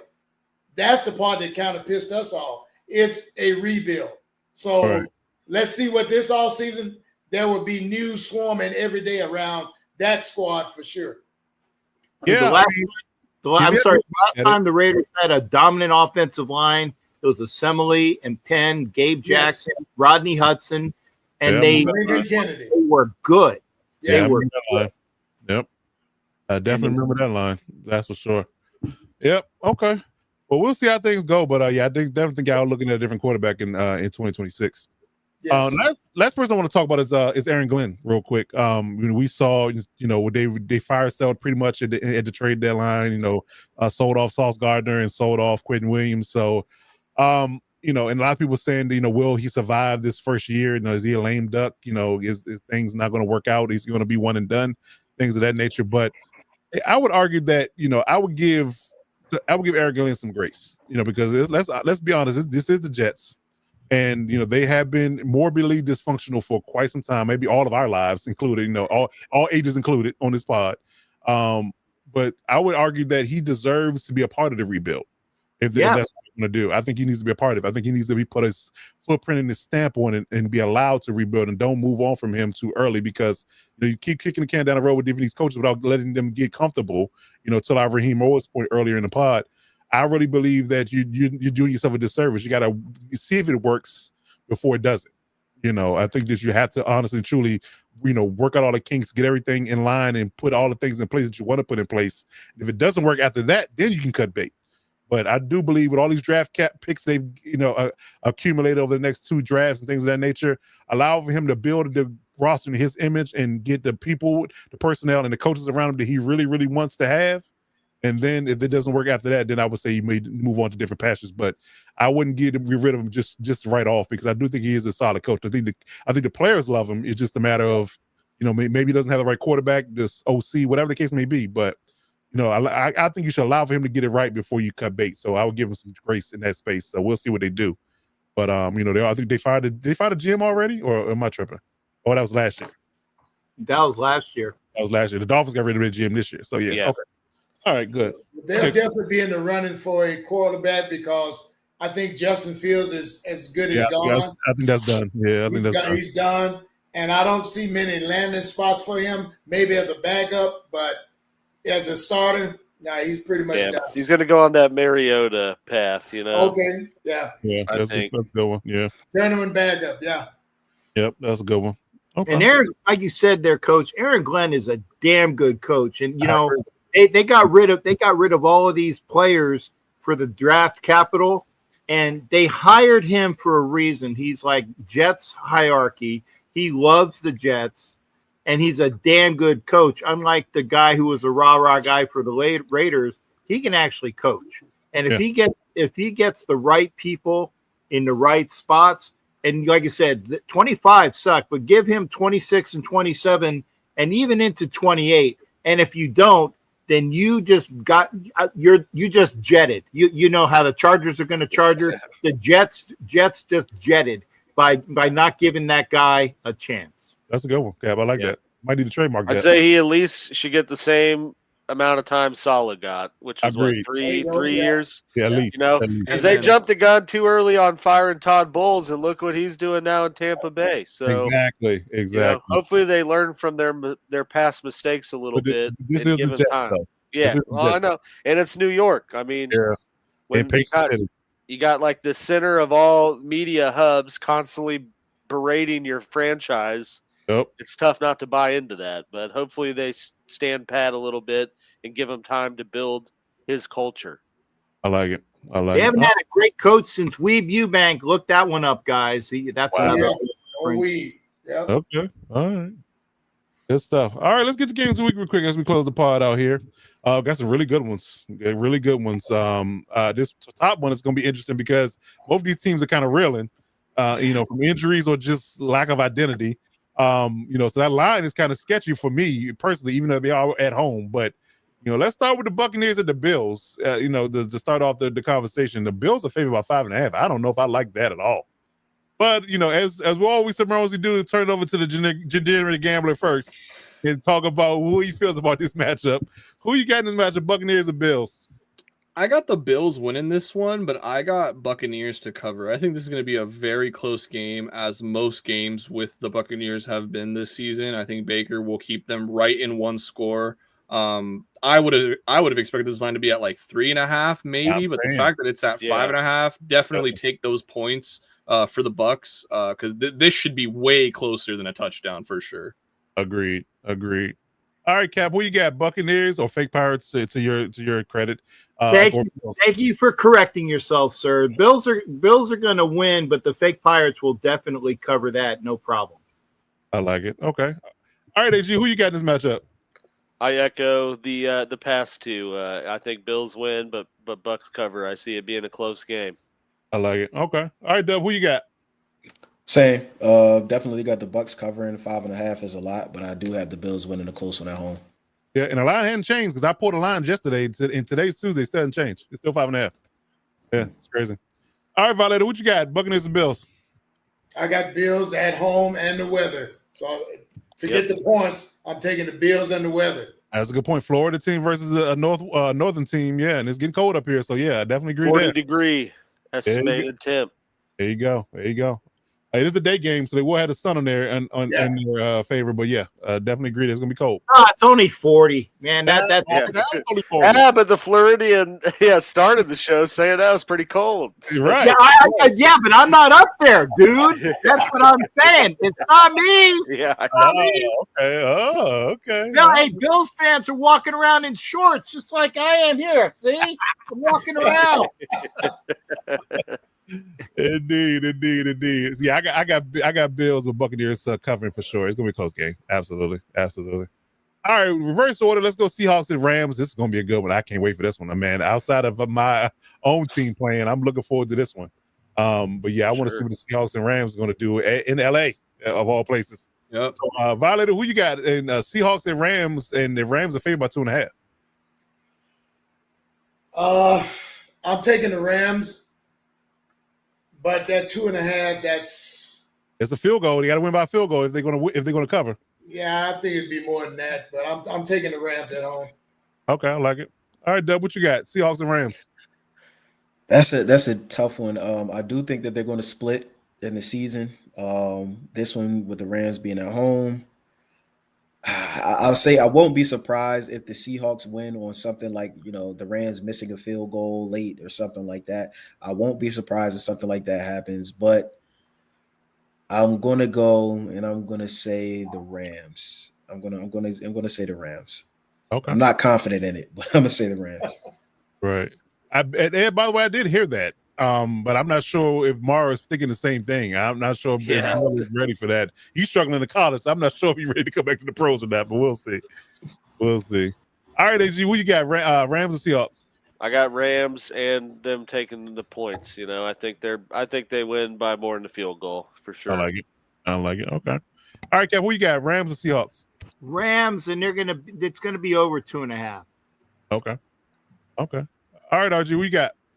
Man, this is a tough one, but I'm gonna stick with the Seahawks. I think the Seahawks are rolling hot. So give me the 2.5 since I'm going with them. But this is this is going to be an insanely close game. Probably going to come down to the final drive, whoever has the ball last. So I like you, Coach. Apart from my own team, very, very excited to watch this game this weekend. And it's lovely because we play at 1 and they play at 4, so I don't have no sir. conflicts. Back to back. I'm gonna conflicts at all. Indeed. Yeah, I'm rolling with my Rams. I know me. You know, that's my NFC team right now. So I roll with the Rams and in my hot take. But yeah. All right. So we got another AFC West battle going on here this week. The Chiefs at the Broncos. They got to go to Mile High. So the Chiefs actually favored on the road by 3.5. So what do you say, RG? Who you got in this one? Chiefs or Broncos? Chiefs easy. Alex, I'm not even saying this trying to be like, jinxing y'all. Knocking on wood. This should be an easy win for the Chiefs. That Broncos offense is off a bye. Andy Reid is one of the best coaches off a bye, and they're favored. I mean, the Broncos are their offense is just non-existent at this point. And the Chiefs, Mahomes in particular, has been looking more and more like their old selves as of late with that kind of bona fide passing attack. So I think if they're able to get up 2 scores kind of early, this will be a quick game. I like it. Okay. All right, Cap, who you got? Chiefs or Broncos?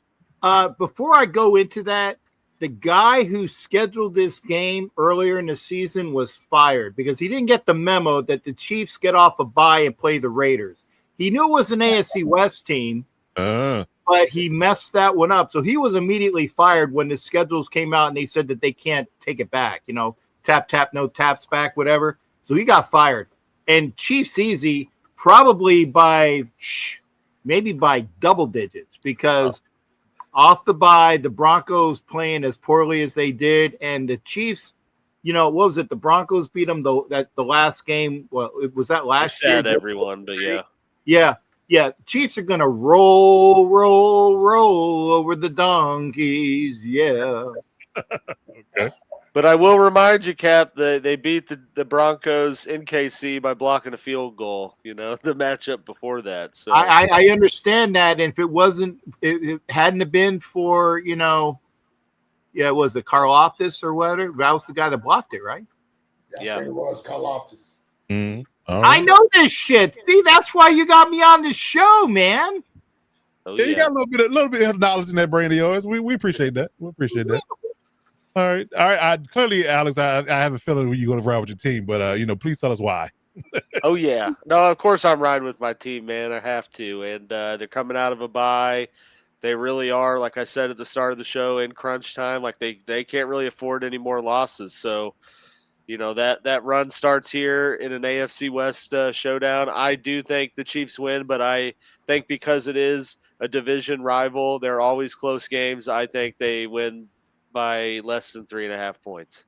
Okay, fair enough. All right, win but no cover. I got it. Got you. All right, Deb, who you got? Chiefs or Broncos? I got the Chiefs. Like similar to what everybody was saying. Coming off a bye, Andy Reid, and also this is the point of the season I think where the Chiefs start to get hot and start to make their run for the division. Oh yeah, definitely agree with that. Okay, we got Violator. Chiefs or Broncos? Chiefs. Not a landslide win, but they would definitely cover that 3.5 there. I think it's a double-digit win, and I just, I got Chiefs. From your lips to God's ears, man. Come on. And I said the same thing, but I know. Like the Violator says it. That's racist. That's racist. Hey, cut it out. Just saying. Cut it out. All right. From everyone's lips to God's ears. How about that? Is that better? Yeah, that's better. That is definitely better. All right. Yeah, I got Chiefs going too. I mean, the Broncos' offense looks anywhere like it did the last few weeks. They're not going to be able to keep over the Chiefs, no matter how good their defense plays. Then the more chances you get, more practice giving Mahomes on offense, the more he figures things out. So yeah, I definitely think the Broncos will lose this one at home to the Chiefs. And yeah, they should likely cover that 3.5. But yeah, to Alex's point, this game's always tough. So they don't cover, I wouldn't be surprised, but I definitely got them winning for sure. All right, last but not least, the Sunday night football matchup. We got the Lions at the Eagles. This should be a good one. Although the Eagles didn't look like much of anything on Monday Night Football this past week, but we got the Eagles at home with a 1.5 line, which is pretty much a pick 'em for me. So Violator, who you got in this matchup, Lions or Eagles? I'm taking the Lions in this one, and not an upset, but I'm taking the Lions to cover that 1.5. Okay. All right, Deb, who you got, Lions or Eagles? I got the Eagles. I think this is I said this about the Chiefs, but I think this is where the Eagles start to separate themselves. And we start to see the elite teams prove why they're the elite teams. And I do think the Eagles are an elite team. So I'm gonna take the Eagles. Okay. All right. AG, who you got? Lions or Eagles? Lions. Okay. And cover, I'm Lions not and cover. not even being a hater, man. I just think that the storm's brewing in Philly, and they're due for a bad loss and people to start questioning things a little bit more. Okay. Fair enough. Fair enough. Fair enough. And it was one of those things where I've been right a lot. I've been early, but I've been right a lot. And I said at the beginning of the season there was some issues with this Eagles team. So if they do fall apart, that'll be another thing on my list that I can check off that I was right about. I was just early on. But we'll see. We'll see. Because that showing on Monday night was not it. It was not it. But a win is a win. But And Sirianni almost lost the game, going on that fourth down and weird What dynamics. the hell was that play call? I don't know. I would have punted that thing in the coffin corner on the 1 yard line and make them get 99 yards to beat me. But that's definitely not throwing a bomb that could be intercepted and ran back. But that's Team wasn't able to drive on you all game. All game. Let's throw a bomb on fourth down. Field position to get to the range for a field goal. What are you doing? I don't know. Again, but like I said, if they fall apart, I'll just tip my hat and say again, I'm early, but I'm not wrong. All right, Captain Jack, who you got? Lions, Eagles. Well, first off, you need AJ Cole to do those coffin corners at the 1 yard line for sure. And by the way, why is it that when the ball goes out at the half yard line, it should be at the half yard line, but they put him up at the 1? Did you guys notice that? I did not. Measurement. Yeah, I noticed that. I did not notice For that. measurement purposes. Yeah. Okay. And it that's if Ruff was here, I would have asked him about that. Oh yeah, he's got half yard line, and they put it at the 1. That's not where the ball went out of bounds. And if, like I said, if you need a punter to do like all coffin corners, 1 yard line, half yard line, or the 2 yard line, because that's what the three, like the 2 of the 3 punts were. Get AJ Cole, but we're not going to give him up for that. As far as the other thing, I got the Thanksgiving turkey knee biters winning, period. Who are they? Thanksgiving turkey knee biters. Oh, the Lions. Okay, gotcha. Okay, I've got the knee biters thing. Dequala, you imbecile. Do I have to say it like this? That's what I'm saying. Like you missed the opportunity to say Detroit. That's crazy. No, I was waiting for somebody to be like, so I can do that. Okay, gotcha. All right, cool. Good stuff. All right, Lions, Eagles, RG, to wrap it up. Yeah, man, this is going to be a really tough game. I don't know what to make of the Eagles right now. I mean, winning is a skill that is, learned throughout the NFL. Certain teams just know how to win in certain situations, and the Chiefs, Eagles are two of the most prime examples of that. But I'm gonna take the Eagles here. They are at home. Staying the hell away from that point spread because it's way too low, and this game could absolutely go either way. But I'm gonna take the Eagles on a slight nod here. Okay, good stuff. Yeah, it's rough for me as well. I mean, the Eagles defense. I mean, I'm a defensive guy, so I got to lean to the better defense in my opinion. The Eagles got a better defense in my opinion, so I would like to believe that they're going to take this matchup, and this could be a playoff preview matchup as well. So we can look at that from that perspective. People are kind of, coaching it from that perspective that this could be a playoff matchup. So Eagles at home, cold weather, Sunday night. Yeah, I'm gonna take the Eagles because Jared Goff don't play well outside, and damn sure don't go play well in the cold. So I'm gonna take the Eagles on this one. I have to put my beret on like this, you imbecile de toi. You do. My God.